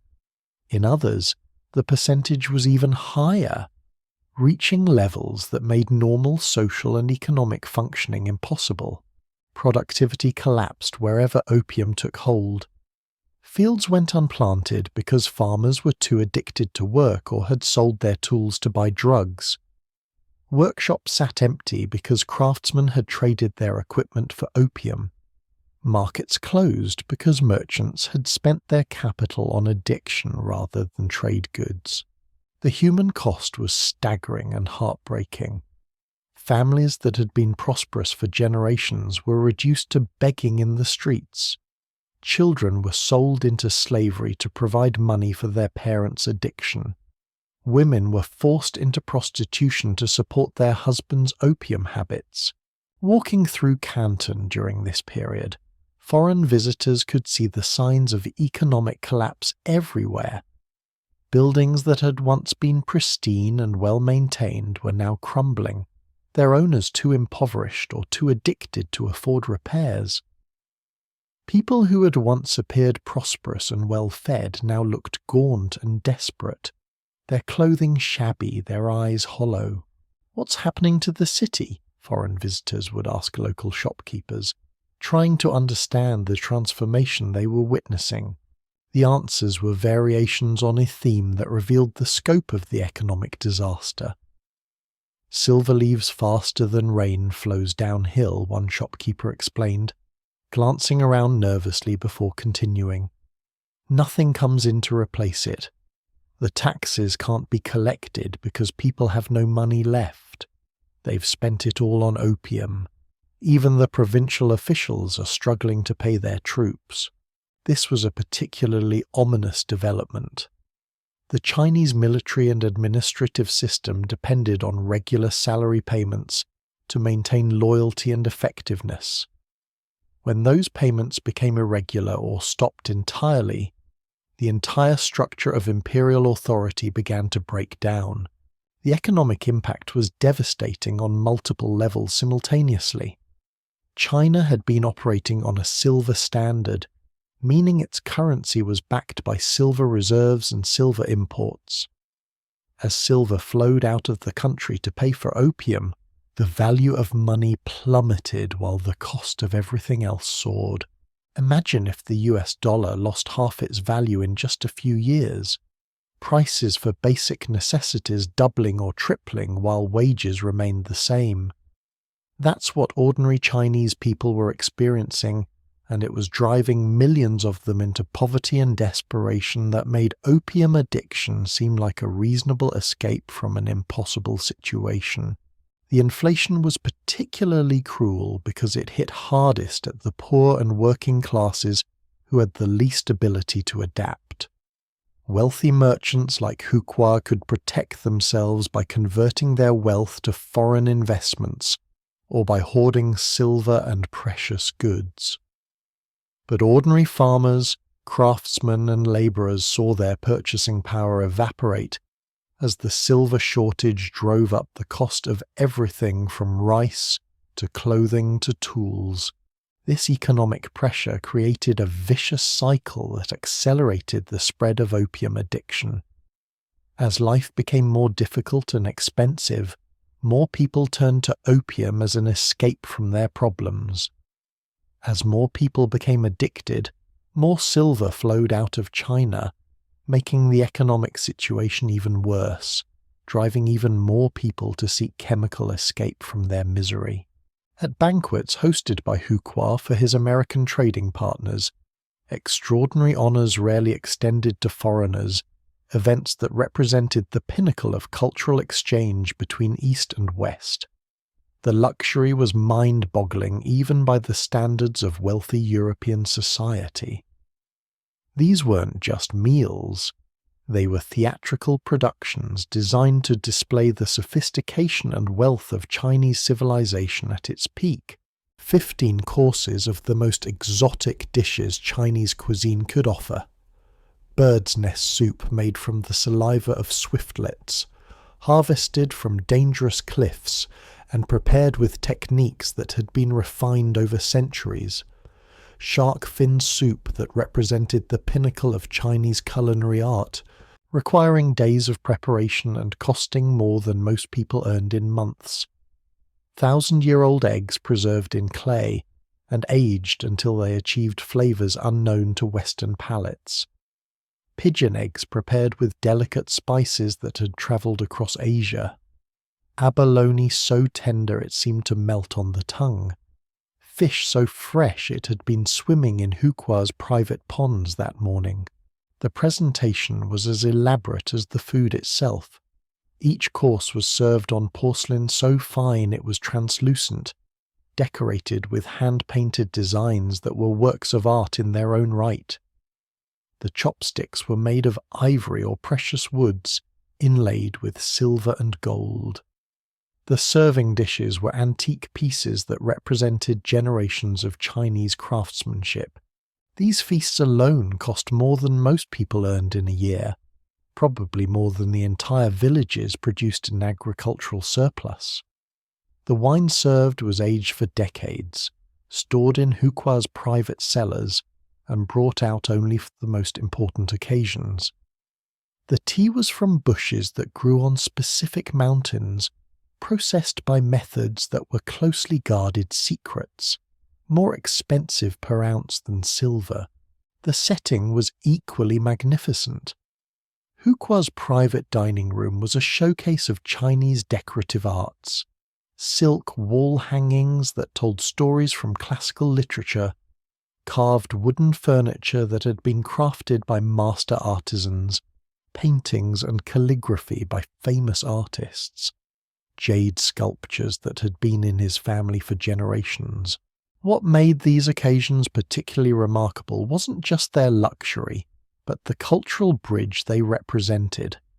Here were American merchants, men from a young, crude republic that most Chinese considered barely civilized, being treated as honored guests by one of the most sophisticated men in the most advanced civilization on Earth. What was fascinating was the genuine friendship that developed between Huqua and American traders like Robert Bennett Forbes, John Perkins Cushing, and others who formed what became known as the Boston China Trade Network. These relationships went far beyond business. They represented personal bonds that crossed cultural boundaries and lasted for decades. The Americans brought Huqua news of the outside world, descriptions of American society and politics that fascinated him as much as Chinese civilization fascinated them. They helped manage Huqua's overseas investments with scrupulous honesty, treating his money as carefully as their own. In return, he gave them preferential treatment in Canton trade, access to the highest quality Chinese goods, and protection from the corruption and bureaucratic obstacles that plagued other foreign merchants. Forbes, in particular, became almost like a son to Huqua, who had no direct male heirs to continue his business empire. The Chinese merchant taught Forbes the intricacies of Chinese commerce, introduced him to other Hong merchants, and even shared some of the closely guarded secrets of tea and silk evaluation that gave Chinese merchants their competitive advantages. But tension crackled beneath the surface of even these friendships, an unspoken awareness that the world they had built together was becoming unsustainable. The Americans knew what was coming with the opium trade, and many were deeply conflicted about their role in what was becoming a humanitarian disaster. Forbes would later write to his wife with brutal honesty about the moral compromises involved in the China trade. "I have made my fortune by the same means," referring to opium while acknowledging that the drug was demoralizing the minds and destroying the bodies and draining the country of money. His letters reveal a man who understood perfectly well that his wealth was built on Chinese suffering, but who felt trapped by economic necessity and competitive pressure. Other American merchants expressed similar conflicts in their private correspondence. They could see the devastating effects of opium addiction on Chinese society, but they also knew that if they didn't participate in the trade, British competitors would simply capture their market share. The moral calculus was brutal: participate in the destruction of Chinese civilization or be driven out of the most profitable trade in the world. The merchants were getting rich beyond their wildest dreams, accumulating fortunes that would make them among the wealthiest families in America, but they had no idea how much wealthier and how much more destructive this trade was about to become. Chapter 8. The corruption spreads when officials became dealers. Meanwhile, across town from these lavish banquets, American merchants were conducting very different kinds of business meetings, calculating profits from activities that were becoming increasingly difficult to justify morally. At Russell and Company, one of the largest American trading firms in Canton, the atmosphere was tense with the mixture of enormous profits and growing ethical concerns.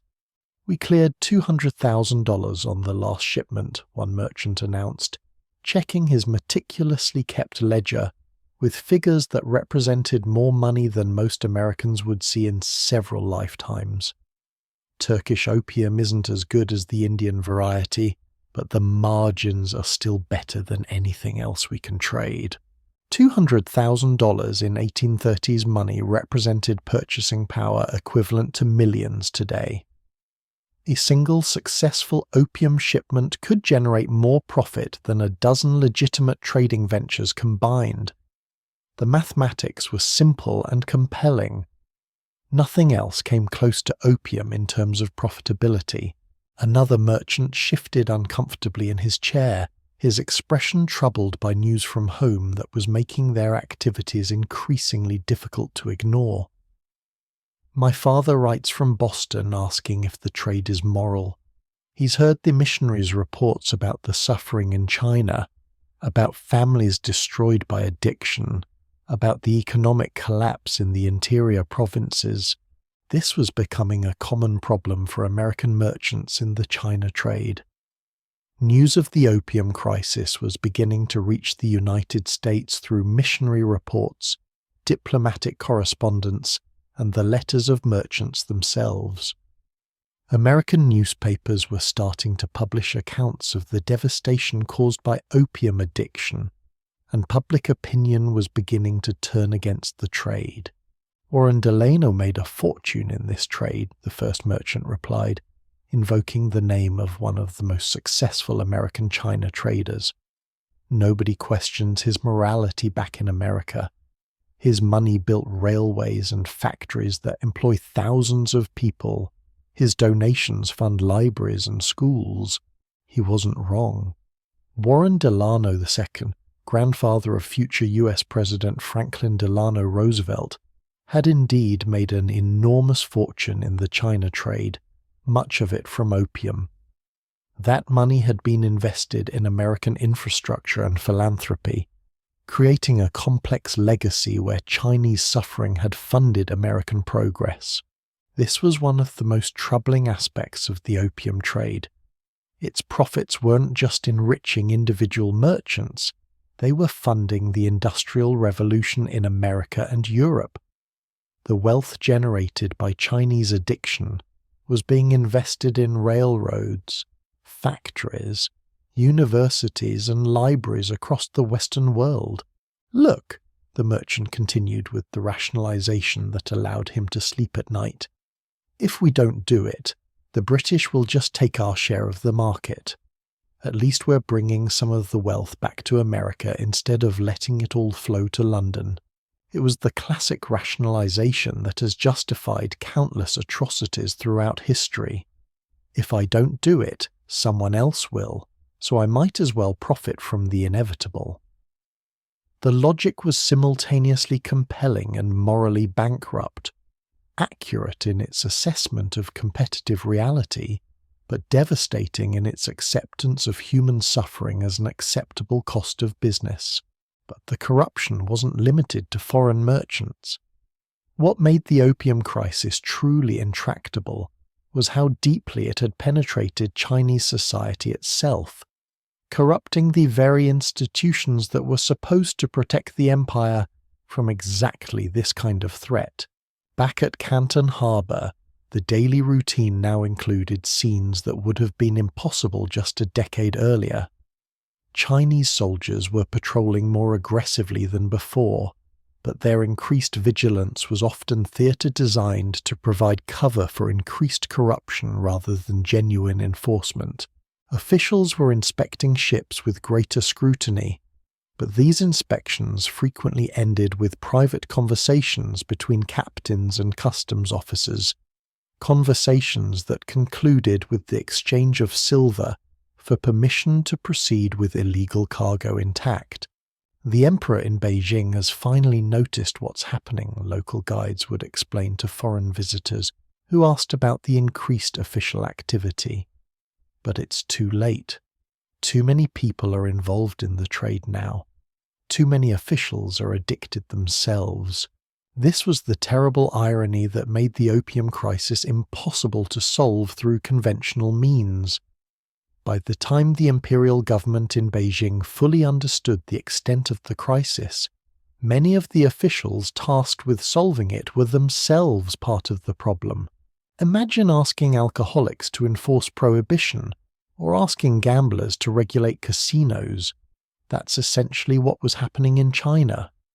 The very people who were supposed to stop the opium trade were often dependent on it, either as users or as beneficiaries of the corruption it generated. In tea houses near the waterfront, Chinese scholars engaged in animated conversations that revealed the depth of the institutional breakdown. These were men who had passed the imperial examinations, who represented the intellectual elite of Chinese society, who should have been the guardians of Chinese civilization. Instead, they were witnesses to its destruction. "The barbarians bring poison and take our silver," one scholar said bitterly, his voice carrying the frustration of watching his civilization commit slow-motion suicide. "And our own people help them do it. Every level of government is compromised." "What do you expect?" replied his companion with weary resignation. "When I was a district magistrate in Jiangsu province, my immediate superior was smoking 3 pipes a day. My colleagues in neighbouring districts were taking regular payments from smuggling networks. How can we enforce laws when the law enforcers themselves are criminals? The corruption had become systematic and pervasive. Local customs officials were paid regular salaries by smuggling networks, often more than their official government wages. Provincial governors received monthly payments that dwarfed their imperial stipends. Even some high-ranking officials in Beijing were reportedly receiving payments from the opium trade, though this was done so discreetly that proof was nearly impossible to obtain. This wasn't just individual moral failure, it was institutional collapse on a massive scale. The opium trade generated so much money that it had essentially created a parallel government, a shadow administration that operated alongside the official imperial system but with completely different incentives and loyalties. The first scholar leaned forward with news that represented a new and terrifying development. "Do you know what I heard? In some villages in Yunnan and Sichuan provinces, they're growing poppies now. Our own people are growing poison on our own soil." This was perhaps the most ominous development of all. Domestic opium production was beginning in China itself, particularly in the remote southwestern provinces, where imperial control was weak and local officials could be easily corrupted or intimidated. Chinese farmers, seeing the enormous profits that foreign merchants were making from opium, had begun cultivating poppies themselves. This domestic production was still relatively small compared to the massive imports from British India, but it represented a terrifying escalation of the crisis. If opium production became established within China itself, it would be virtually impossible to stop. The imperial government might eventually find the political will to confront foreign smuggling networks. But how could they stop their own people from growing poppies in remote mountain valleys where imperial authority barely existed? The domestic production also meant that even if foreign imports could somehow be stopped completely, China would still face a massive addiction crisis fueled by domestic supply. The genie was out of the bottle, and it was beginning to reproduce itself within Chinese territory. Chapter 4: The Explosion, when Paradise Became Hell. Fast forward 10 years to 1830, and everything had changed. What witnesses observed wasn't just the story of a drug taking hold of a nation. It was the tale of how the world's entire economic order flipped upside down in a single generation. Silver, which for centuries had flowed into China like a mighty river, was now hemorrhaging out, bleeding away at a rate that would give modern economists heart attacks. Walking through Canton's narrow alleys, the first thing that hit you was the smell. That distinct, sweet, acrid scent of opium smoke now permeated every corner of the city. What had once been ordinary tea houses now housed scenes from a nightmare. Rooms were dim, illuminated only by small oil lamps. The air was thick with bluish smoke hanging in layers like fog. On wooden platforms covered with bamboo mats lay dozens of people, but not just the wealthy merchants and officials from a decade earlier. Everyone, and I mean everyone, government clerks with their official caps set aside as they took long draws from pipes. Dock workers, their muscles wasted from months of choosing the pipe over food. Women who once ran successful silk shops staring vacantly at ceilings. Buddhist monks still in saffron robes lying motionless nearby. "What happened here?" visitors would whisper to attendants preparing pipes for new customers. The answer was always the same. Cheaper opium, lots of it, anyone can afford it now. The numbers were staggering. In 1820, about 4,500 chests of opium were being smuggled into China annually. By 1830, that number had exploded to nearly 20,000 chests. 2.8 million pounds of opium every single year. By 1838, it would reach 40,000 chests, 5.6 million pounds of opium flowing into a single country annually. Picture this: 2,800 tons of drugs, roughly the weight of 500 elephants, entering China each year. British merchants like William Jardine were no longer just traders. They were among the wealthiest men in Asia. The new clipper ships are magnificent, Jardine boasted to associates. 32 days from Calcutta to Lintin Island. The Chinese patrol boats can't touch us. Lintin Island, just outside Chinese territorial waters, had become an offshore base for the opium trade.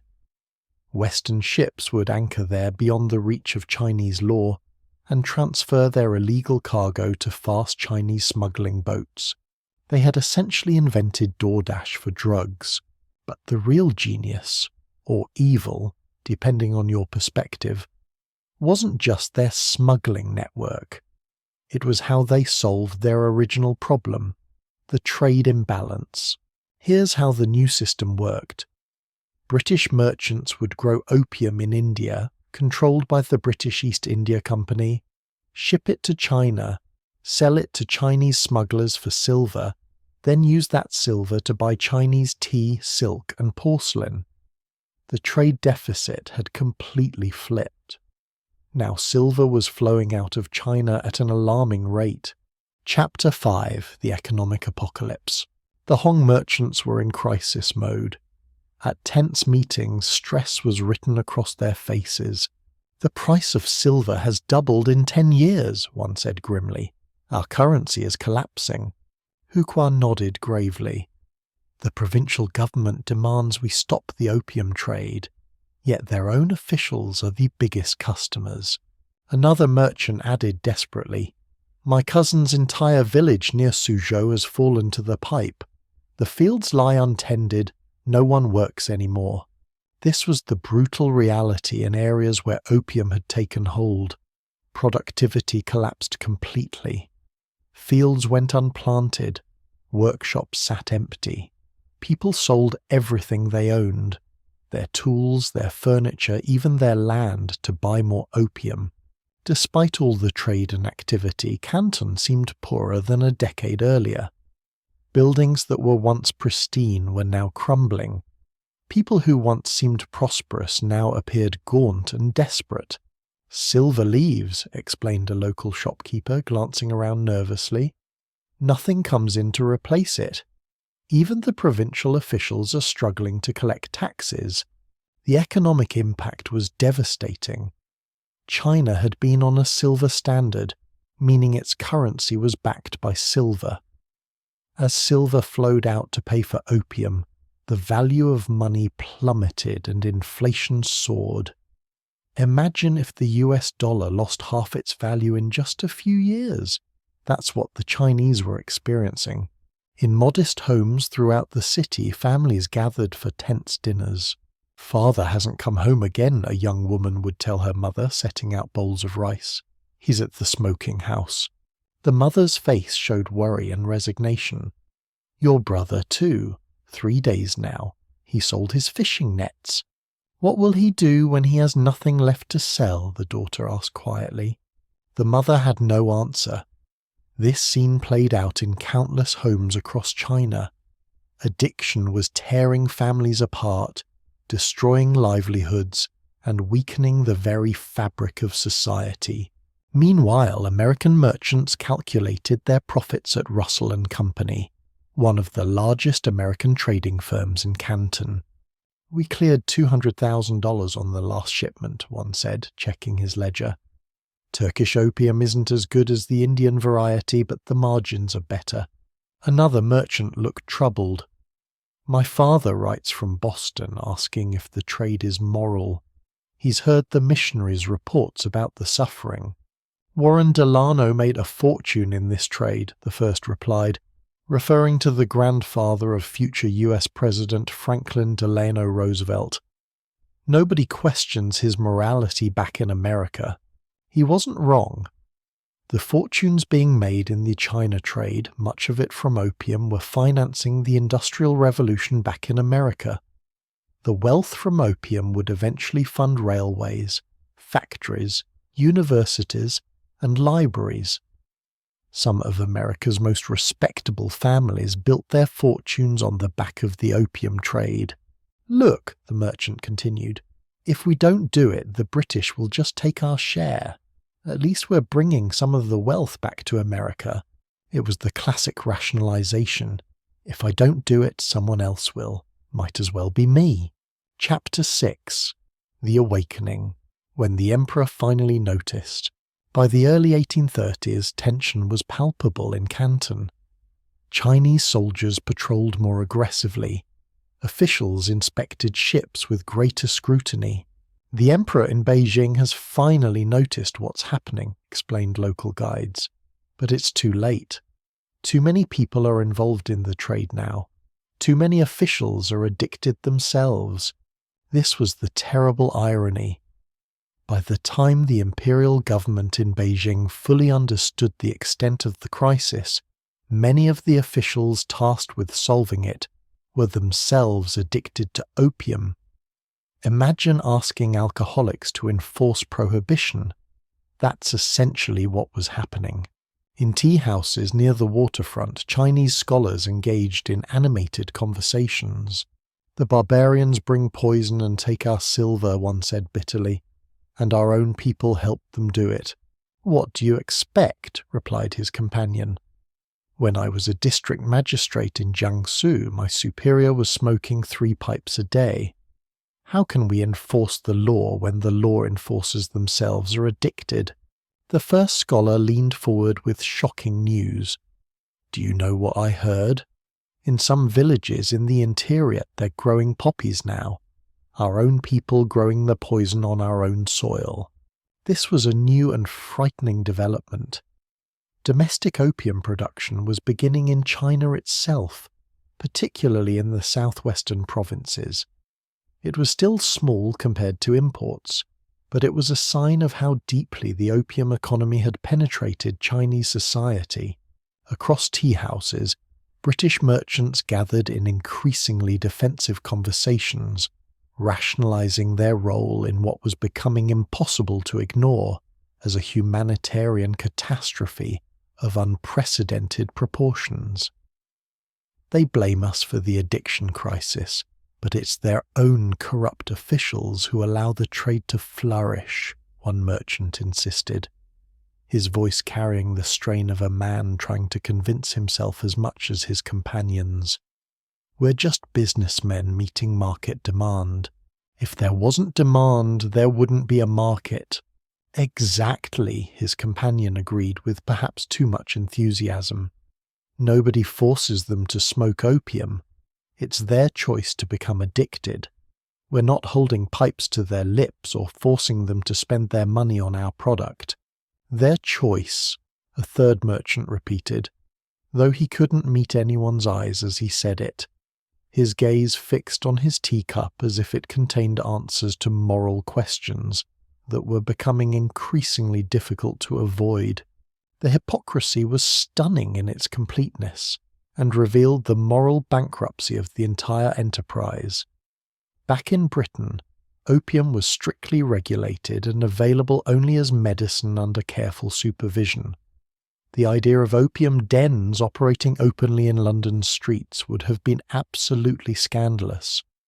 The British public would have demanded immediate government action to shut them down and prosecute everyone involved. British newspapers regularly published editorials condemning drug use and addiction as moral failures that threatened the fabric of society. British churches preached sermons about the evils of intoxication and the importance of sobriety and self-control. British lawmakers debated legislation to control dangerous substances and protect public health. Yet the same merchants who would have been outraged by opium dens in their own neighbourhoods were perfectly happy to profit from establishing thousands of such establishments throughout China. The same moral standards that they applied rigorously at home were conveniently forgotten when dealing with Chinese customers thousands of miles away. This moral compartmentalization wasn't accidental. It was essential to the psychological survival of the merchants involved in the trade. They had to find ways to justify their activities, to separate their role as respectable British businessmen from their function as drug dealers destroying Chinese civilization. Some convinced themselves that they were actually helping China by introducing modern commercial practices and international trade. Others argued that Chinese civilization was inherently corrupt and decadent, and that opium addiction was simply a symptom of deeper cultural problems that weren't their responsibility to solve. Still others took refuge in economic determinism, arguing that global trade was an inevitable historical force that would sweep away traditional societies whether they participated or not. From this perspective, they were simply riding the tide of history, rather than actively directing it toward destructive ends. But the most common rationalization was the one expressed in that tea-house conversation, the idea that they were simply meeting existing demand rather than creating it.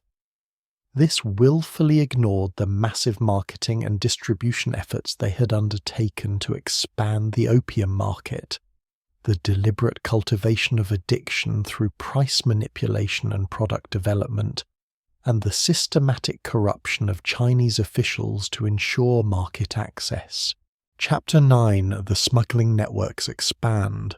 Near Canton's waterfront, the nightly ritual of smuggling had evolved into a sophisticated operation that resembled nothing so much as a parallel economy operating in the shadows of legitimate commerce. small Chinese smuggling boats prepared to leave the harbour, their holds carefully loaded with goods that represented the lifeblood of this illegal trade. Where are they going at this hour? Curious foreign observers would ask nearby porters who worked the docks and understood the rhythms of both legal and illegal commerce. To meet the foreign ships anchored at Linton Island came the matter-of-fact explanation, delivered with the casual tone of someone describing perfectly ordinary business activities. They'll bring back opium for distribution throughout Guangdong province and beyond. Aren't they afraid of getting caught by the Imperial patrol boats? Visitors would ask, genuinely puzzled by the brazenness of the operation. The porter would laugh with genuine amusement at the naivety of the question. The patrol boats?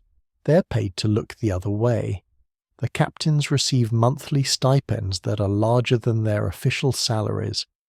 If one captain decides to actually enforce the law, the smugglers just wait until his shift ends and deal with his replacement. This corruption wasn't random or opportunistic. It was systematic and carefully organized.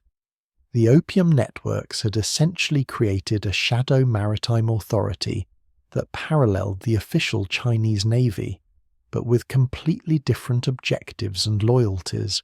Every night, dozens of small boats slipped out of Canton harbour under cover of darkness, navigating by moonlight and stars toward Linton Island, where the foreign ships waited with their illegal cargo. They moved with practiced efficiency, following routes that had been carefully mapped to avoid the few honest patrol boats, while staying within easy reach of the corrupt ones who provided protection.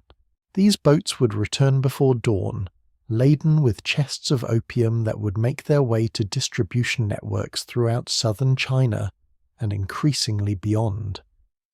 The sophistication of these distribution networks was remarkable. They included secure storage facilities, reliable transportation systems, and retail networks that could reach customers in cities hundreds of miles from Canton. The boats themselves were specially modified for smuggling operations. They appeared to be ordinary fishing vessels or cargo boats, but they had been equipped with hidden compartments that could conceal hundreds of pounds of opium while appearing to carry only legitimate goods. The crews were experienced sailors who knew every inlet, river, and hidden anchorage along the Chinese coast. More importantly, they were also experienced businessmen who understood the economics of risk and corruption. They knew which officials could be bribed and which were genuinely honest. They knew when enforcement campaigns were planned and how to avoid them. They knew how to calculate the costs of bribes, the risks of capture, the profits of successful delivery. Imperial edicts continued to arrive from Beijing with increasing frequency and urgency, demanding stronger action against the opium trade.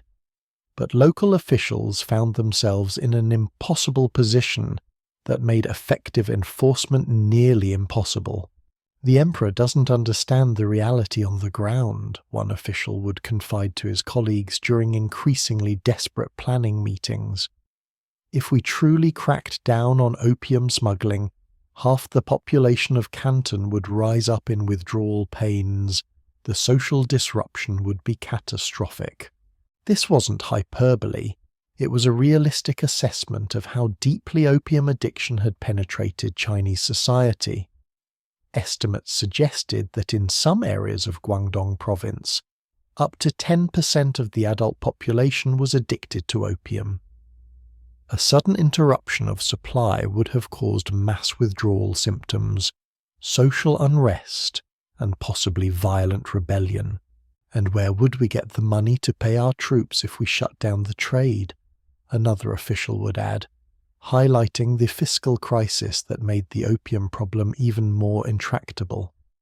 Tax collection is already down by half because people are spending their money on drugs instead of productive activities. Opium bribes are the only reliable source of revenue left.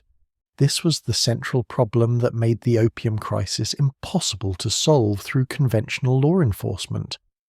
The opium trade had become so entrenched, so fundamental to the economy of southern China, that stopping it would cause immediate economic and social collapse. Yet allowing it to continue meant watching the country's wealth drain away and its people succumb to mass addiction. The officials were trapped between impossible alternatives. Effective enforcement would cause immediate chaos and would eliminate the corruption revenues that had become essential to government operations. But continued tolerance meant watching Chinese civilization destroy itself through voluntary addiction to foreign-produced drugs. Western doctors who had established small clinics near the foreign factories were seeing the devastating effects firsthand and trying to document the medical consequences of the epidemic they were witnessing. The physical effects of chronic opium use are devastating, one British physician explained to visitors, while treating Chinese patients who came seeking help for addiction-related health problems. Chronic constipation that can last for weeks, complete loss of appetite leading to severe malnutrition, progressive wasting of muscle tissue until users become skeletal. But the worst symptom is the psychological dependency. The doctor paused in his examination of a patient who had been brought in by his family after collapsing from malnutrition and dehydration. Once addicted, the body and mind can't function without the drug. The withdrawal symptoms are excruciating: violent vomiting, uncontrollable diarrhea, muscle cramps, hallucinations, and pain so severe that many users prefer death to sobriety. Can they recover from addiction? Concerned visitors would ask, hoping for some sign that the crisis might be reversible. The doctor would sigh deeply before answering, his expression reflecting years of treating patients who rarely recovered permanently. Some can recover with proper medical care, supportive family, and enormous willpower, but most don't have access to medical treatment. Their families have been destroyed by the addiction, and the temptation to relapse is everywhere in Chinese society now. The few recovery attempts that doctors witnessed were heartbreaking in their difficulty and tragic in their frequent failure. Withdrawal from opium addiction was medically dangerous and psychologically devastating. Even users who survived the physical withdrawal often relapsed within months when they encountered the stresses and temptations of daily life in a society where opium was readily available. The social support systems that might have helped recovery, strong family structures, religious institutions, community organizations, had been weakened or destroyed by the pervasive presence of addiction. In communities where 10% or more of the population was addicted, normal social functioning became impossible. Chapter 7: The Smuggling Empire. Near Canton's waterfront, small Chinese smuggling boats prepared to leave, loaded with goods. "Where are they going?" curious observers would ask nearby porters. "To meet the foreign ships anchored at Linton," came the explanation. "They'll bring back opium." "Aren't they afraid of getting caught?" The porter would laugh. "The patrol boats, they're paid to look the other way. If one captain decides to actually enforce the law, the smugglers just wait until his shift ends." Every night, dozens of small boats slipped out of the harbour under cover of darkness. They'd return before dawn, laden with chests of opium that would make their way to dens and private homes throughout Canton and the surrounding countryside. Imperial edicts arrived from Beijing demanding stronger action against the opium trade, but local officials were trapped. "The emperor doesn't understand," one would say. "If we truly cracked down, half the city would rise up in withdrawal pains. And where would we get the money to pay our troops?" another would add. "Tax collection is already down by half because of the silver crisis." This was the central problem. The opium trade had become so entrenched, so fundamental to the economy of southern China, that stopping it would cause immediate pain, both physical for the addicts and economic for everyone else. Yet allowing it to continue meant watching the country's wealth drain away and its people succumb to addiction. Western doctors treating patients in small clinics near the factories saw the devastating effects firsthand. The physical effects are devastating, one explained between patients. Chronic constipation, loss of appetite, wasting of muscles. But the worst is the dependency. Once addicted, the body can't function without the drug. The withdrawal is excruciating. Vomiting, diarrhea, unbearable pain. Can they recover? Concerned observers would ask. The doctor would sigh. Some do, with proper care and support. But most don't have that luxury, and the temptation to relapse is everywhere. Chapter 8. The Point of No Return. As night fell on Canton during these dark years, the cycle began again, night after night. Smuggling boats slipped out to meet foreign ships, opium dens filled with customers seeking escape. Silver changed hands, gradually flowing out of China, coin by coin, tale by tale. In his luxurious merchant house, even Huqua, the richest man in Canton, sat alone writing letters to his American partners about overseas investments. Even he could see what was coming. The system that made him wealthy was beginning to collapse, and he was moving his money out while he still could. This is how empires fall, not all at once in a great battle, but gradually, invisibly, as their wealth drains away and their people lose the will or ability to work, to create, to build. The opium crisis wasn't just affecting individuals. It was eating away at the foundations of Chinese society itself. The sounds of Canton had changed. The confident hum of the world's greatest trading port had been replaced by something more frantic, more unstable, edged with desperation. And in Beijing, thousands of miles away, an emperor sat reading reports of declining tax revenue, increasing addiction, and silver flowing out of his empire like water through a broken dam. Soon, very soon, he would decide that enough was enough. He would send one of his most capable officials to Canton with orders to end the opium trade by whatever means necessary. But by then, it might already be too late. The damage had been done, the addiction had taken hold, and the stage had been set for a confrontation that would change China and the world forever. The Opium Wars were coming. Chapter 9. The Iron Hand Arrives. March 1839. Storm clouds gathered over Canton Harbour as a new officials' procession wound through the streets. Word spread through the city like wildfire. Lin Zexu has arrived.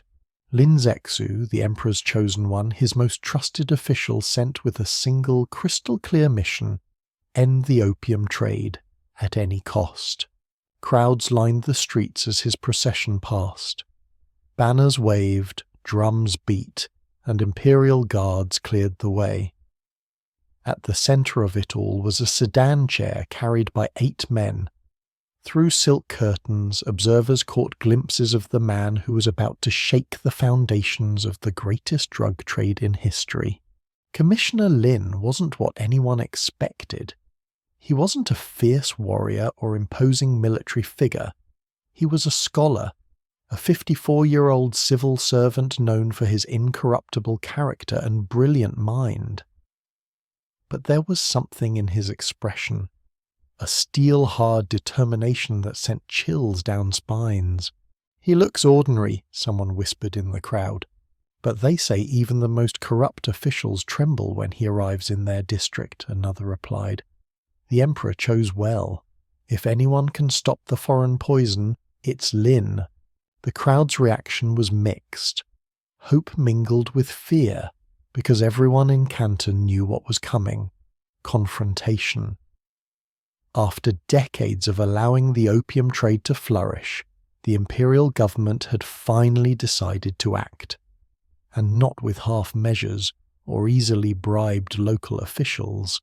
This time they'd sent their best, British merchants discussed the new arrival nervously in tea houses near the foreign factories.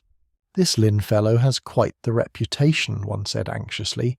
"They call him the Iron-Handed Commissioner." "Bah!" scoffed another. "We've seen these crusaders before. A few well-placed bribes and he'll look the other way like all the rest." The first merchant shook his head grimly. "I've heard this one's different. Incorruptible, and he has the Emperor's full backing." "What's the worst he can do?" asked a third merchant with false bravado. "They need our trade too badly to risk any real action." Oh, how spectacularly wrong they were! Chapter 10. The Iron Hand Strikes.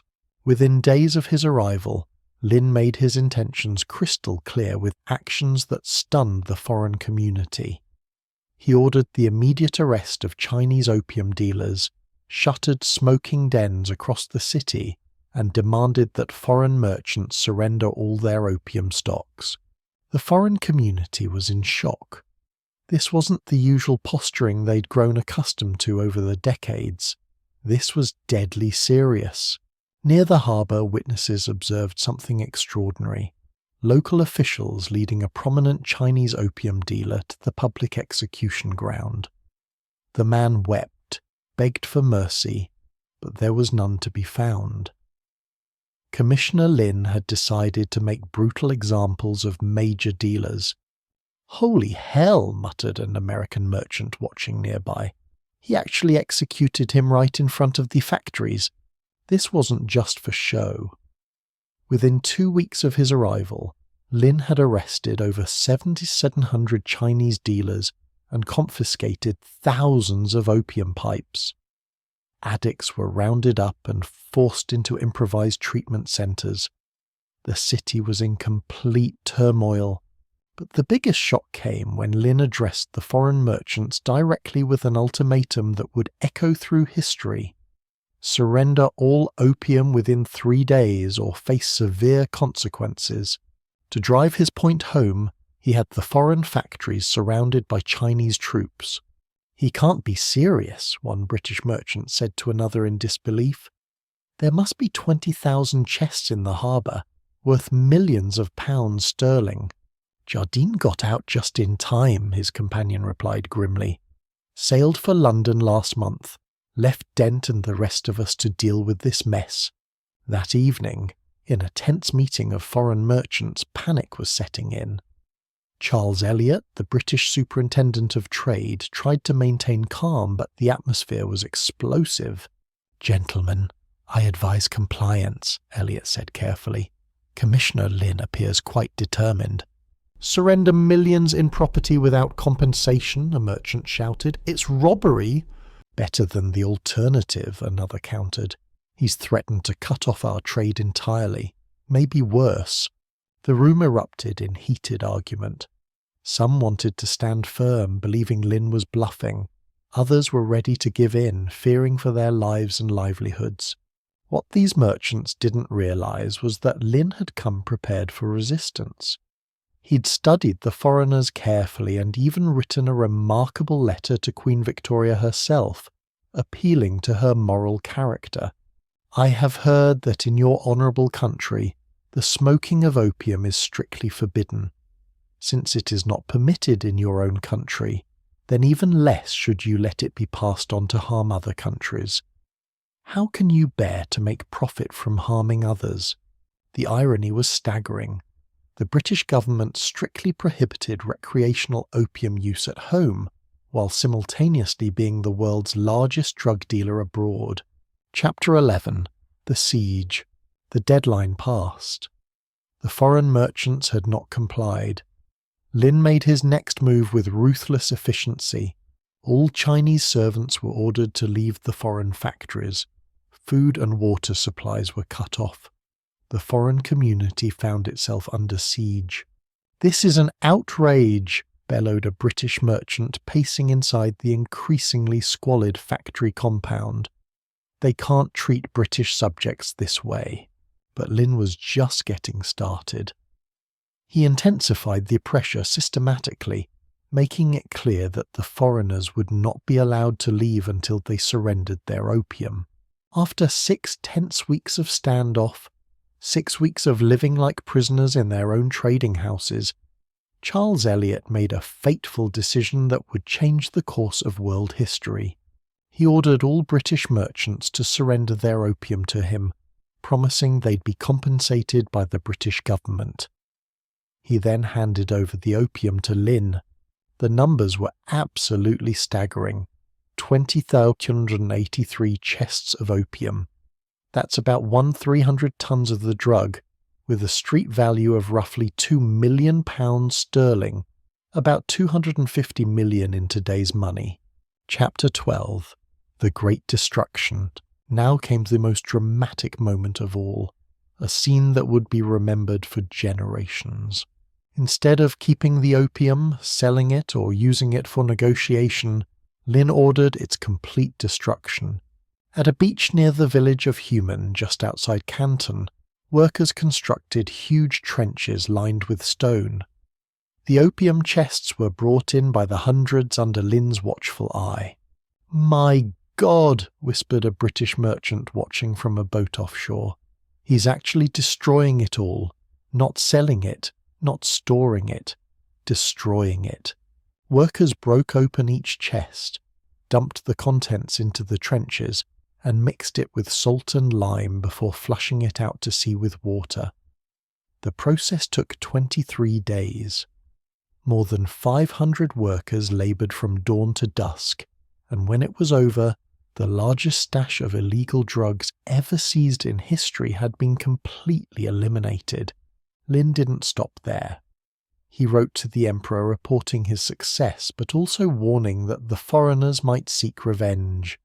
He began strengthening coastal defences, preparing for what he feared might come next. His fears were well-founded. Chapter 13. The Empire Strikes Back. In London, news of the opium destruction sparked outrage in Parliament and in the press. British merchants who had lost fortunes demanded action. The government, facing pressure from powerful commercial interests, made a decision that would reshape the world order. They would go to war, not over territory, not over sovereignty, not over some noble cause, but over the right to sell drugs to Chinese people. The British government dispatched a naval force to China with orders to secure compensation for the destroyed opium and to force China to accept British trade terms. The First Opium War had begun. What followed was a series of naval battles that exposed just how far China had fallen behind in military technology. British steam-powered warships, equipped with modern artillery, devastated Chinese naval forces that still relied largely on traditional weapons. The war reached its climax in 1842 with the Treaty of Nanjing, the first of what the Chinese would call the unequal treaties. China was forced to pay massive reparations, open 5 ports to British trade, and cede Hong Kong to Britain. But the opium trade continued, now protected by military might. Chapter 14. The Final Collapse. The Second Opium War, 1856–1860, would be even more devastating. Foreign powers carved up China into spheres of influence. The imperial system that had endured for over 2 millennia began its final collapse. By the end of the 19th century, China, once the world's economic superpower, had become known as the sick man of Asia. Millions remained addicted to opium. The country's wealth had been drained away. Its people had lost confidence in their government and their civilization. The Qing Dynasty, which had ruled China since 1644, would finally fall in 1912, ending over 2,000 years of imperial rule. The republic that followed would be weak and divided, prey to warlords, foreign invasion, and civil war. Chapter 15. The Bitter Truth. Looking back, Lin Zexu had been right to be worried. His attempt to stop the opium trade, noble as it was, came too late. The addiction had already taken hold too deeply. The economic system had already been too fundamentally altered. But perhaps most tragically, the foreign powers had already decided that their profits mattered more than Chinese lives, Chinese sovereignty, or simple human decency. The story of how opium destroyed China's greatest empire isn't just about drugs or economics or military technology. It's about what happens when immoral but profitable systems become too entrenched to stop without catastrophic conflict. It's about how quickly even the mightiest civilizations can fall when they lose control of their economy, when addiction weakens their people, and when foreign powers decide that profit justifies any level of destruction. The Chinese call the period from 1839 to 1949 the Century of Humiliation. It began with opium smoke drifting through the streets of Canton, and ended only when a new government finally expelled foreign powers and banned the drug trade entirely.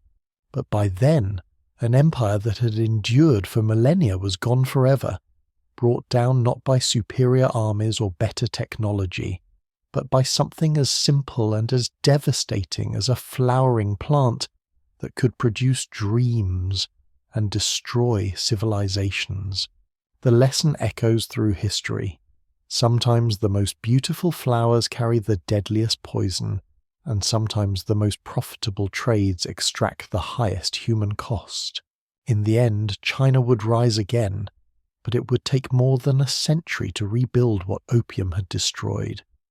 The Middle Kingdom that once controlled a third of the world's wealth had learned, in the most brutal way possible, that no empire, no matter how powerful, how wealthy, or how ancient, is immune to the devastating combination of addiction, corruption, and foreign exploitation.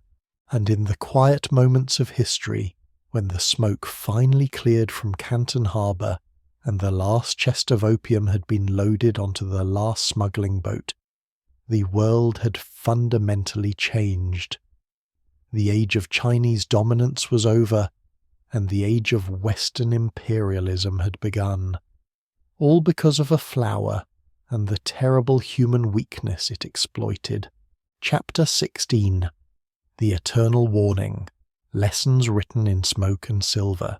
The story serves as an eternal warning that echoes across the centuries, reaching forward into our modern world with uncomfortable relevance and undeniable power.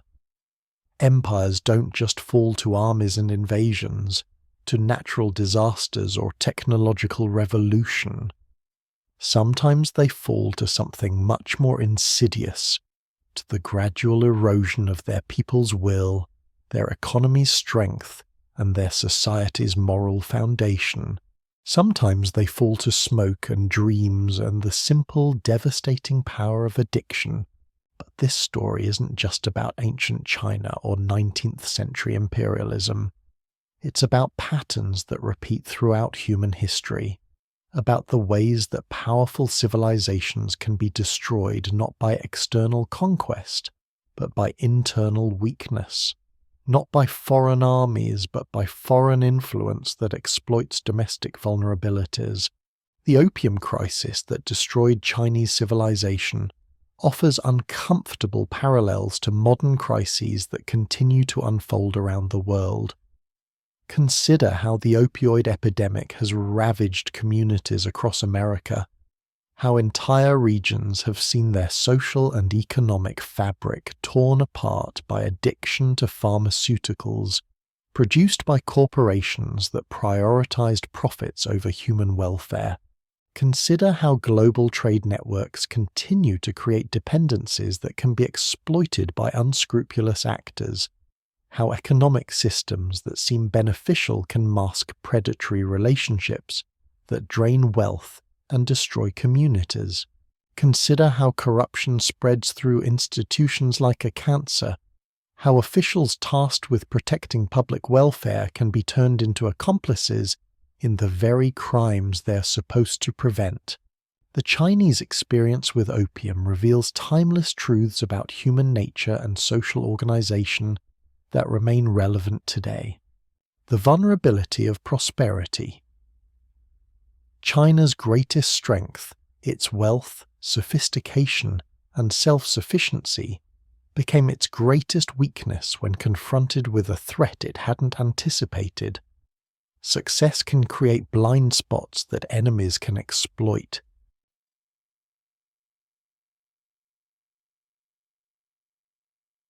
The power of addiction. Whether to opium in 19th century China or to various substances and behaviors in the modern world, addiction represents a unique form of vulnerability that can be weaponized by those ruthless enough to exploit human frailty for profit.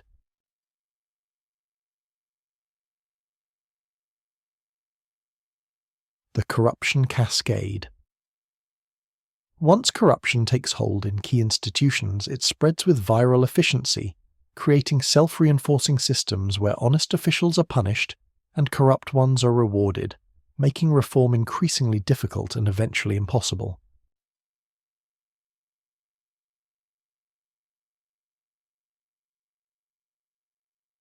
The economics of exploitation.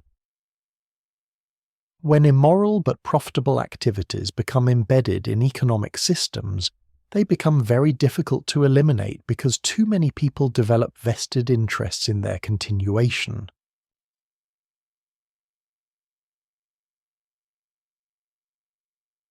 The rationalization reflex.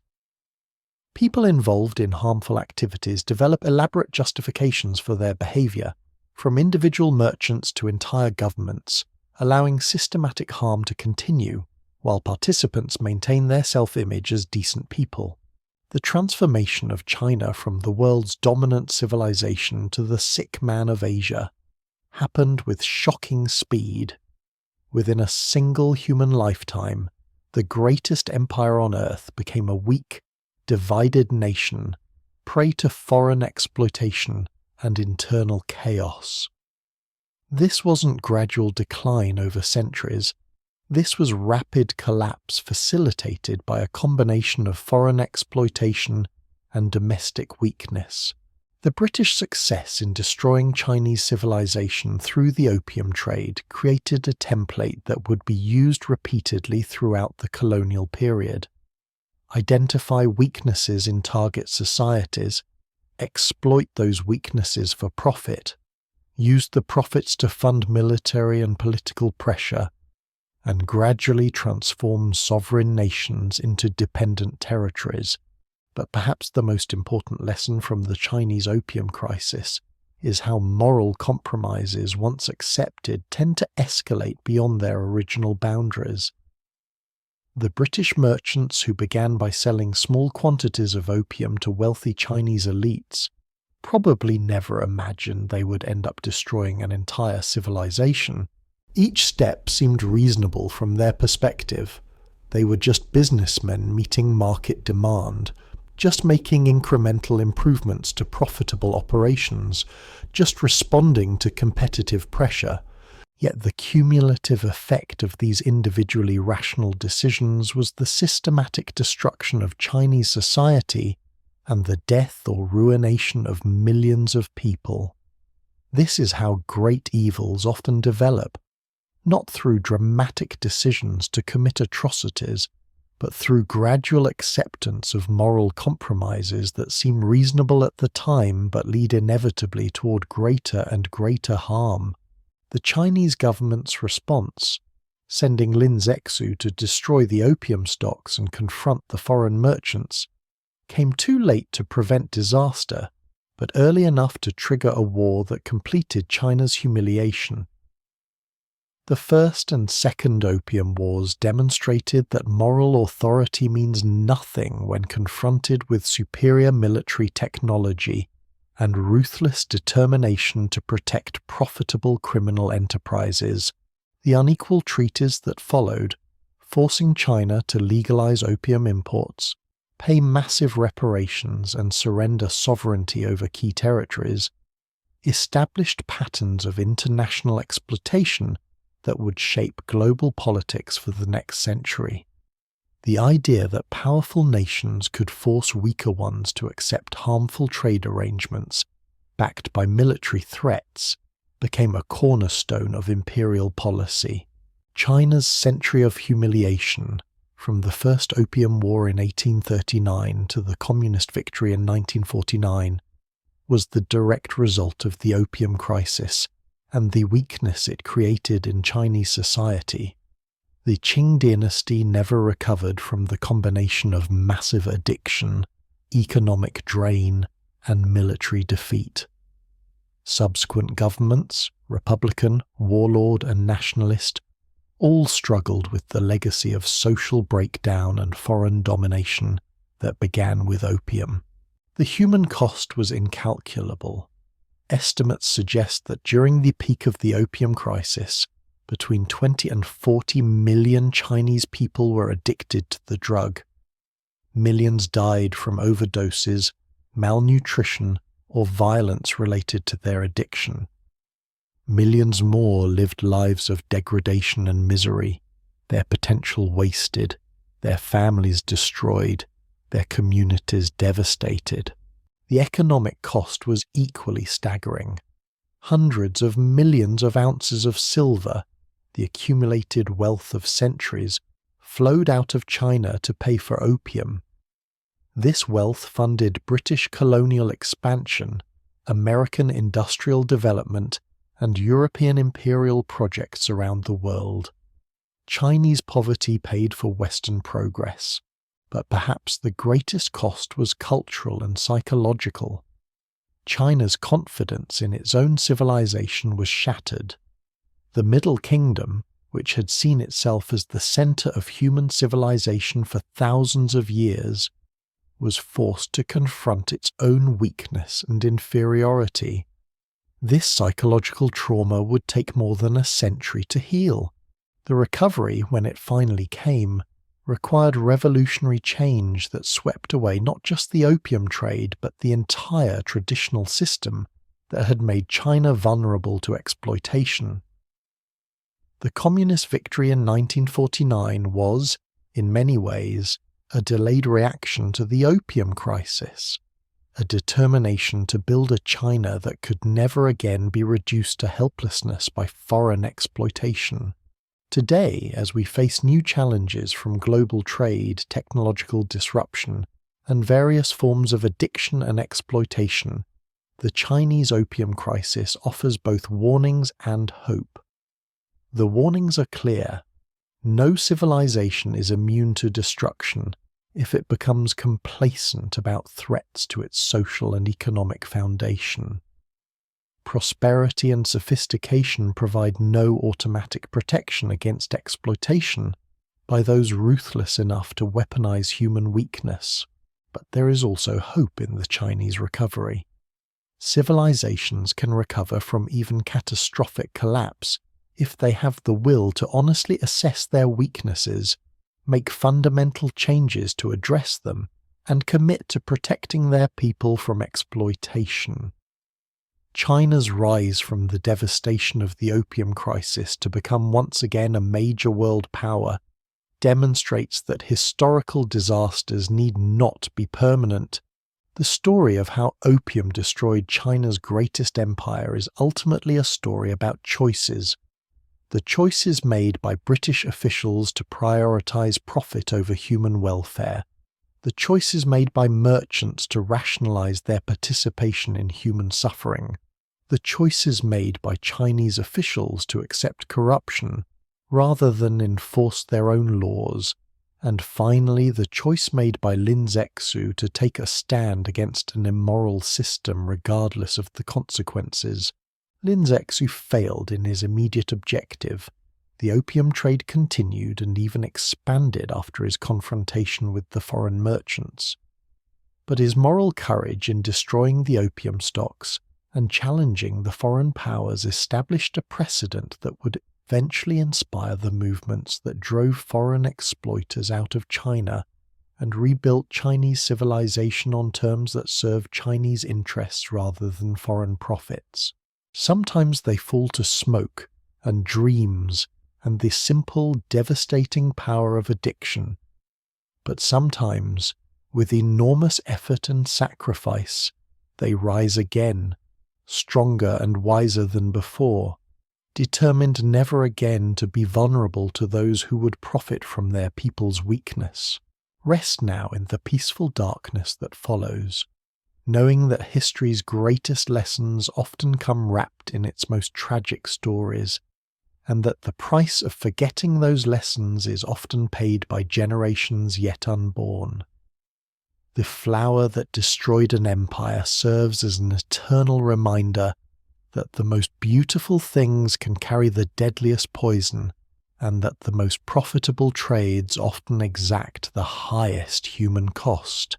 The story ends where it began, with a choice about what kind of world we want to build, what kind of civilization we want to create, and what price we're willing to pay for prosperity that comes at the expense of others' suffering. The smoke has cleared from Canton Harbour, but the lessons written in that smoke remain as relevant today as they were 2 centuries ago, waiting for each new generation to discover them, learn from them, and choose whether to repeat the tragedies of the past or find better ways forward into an uncertain future.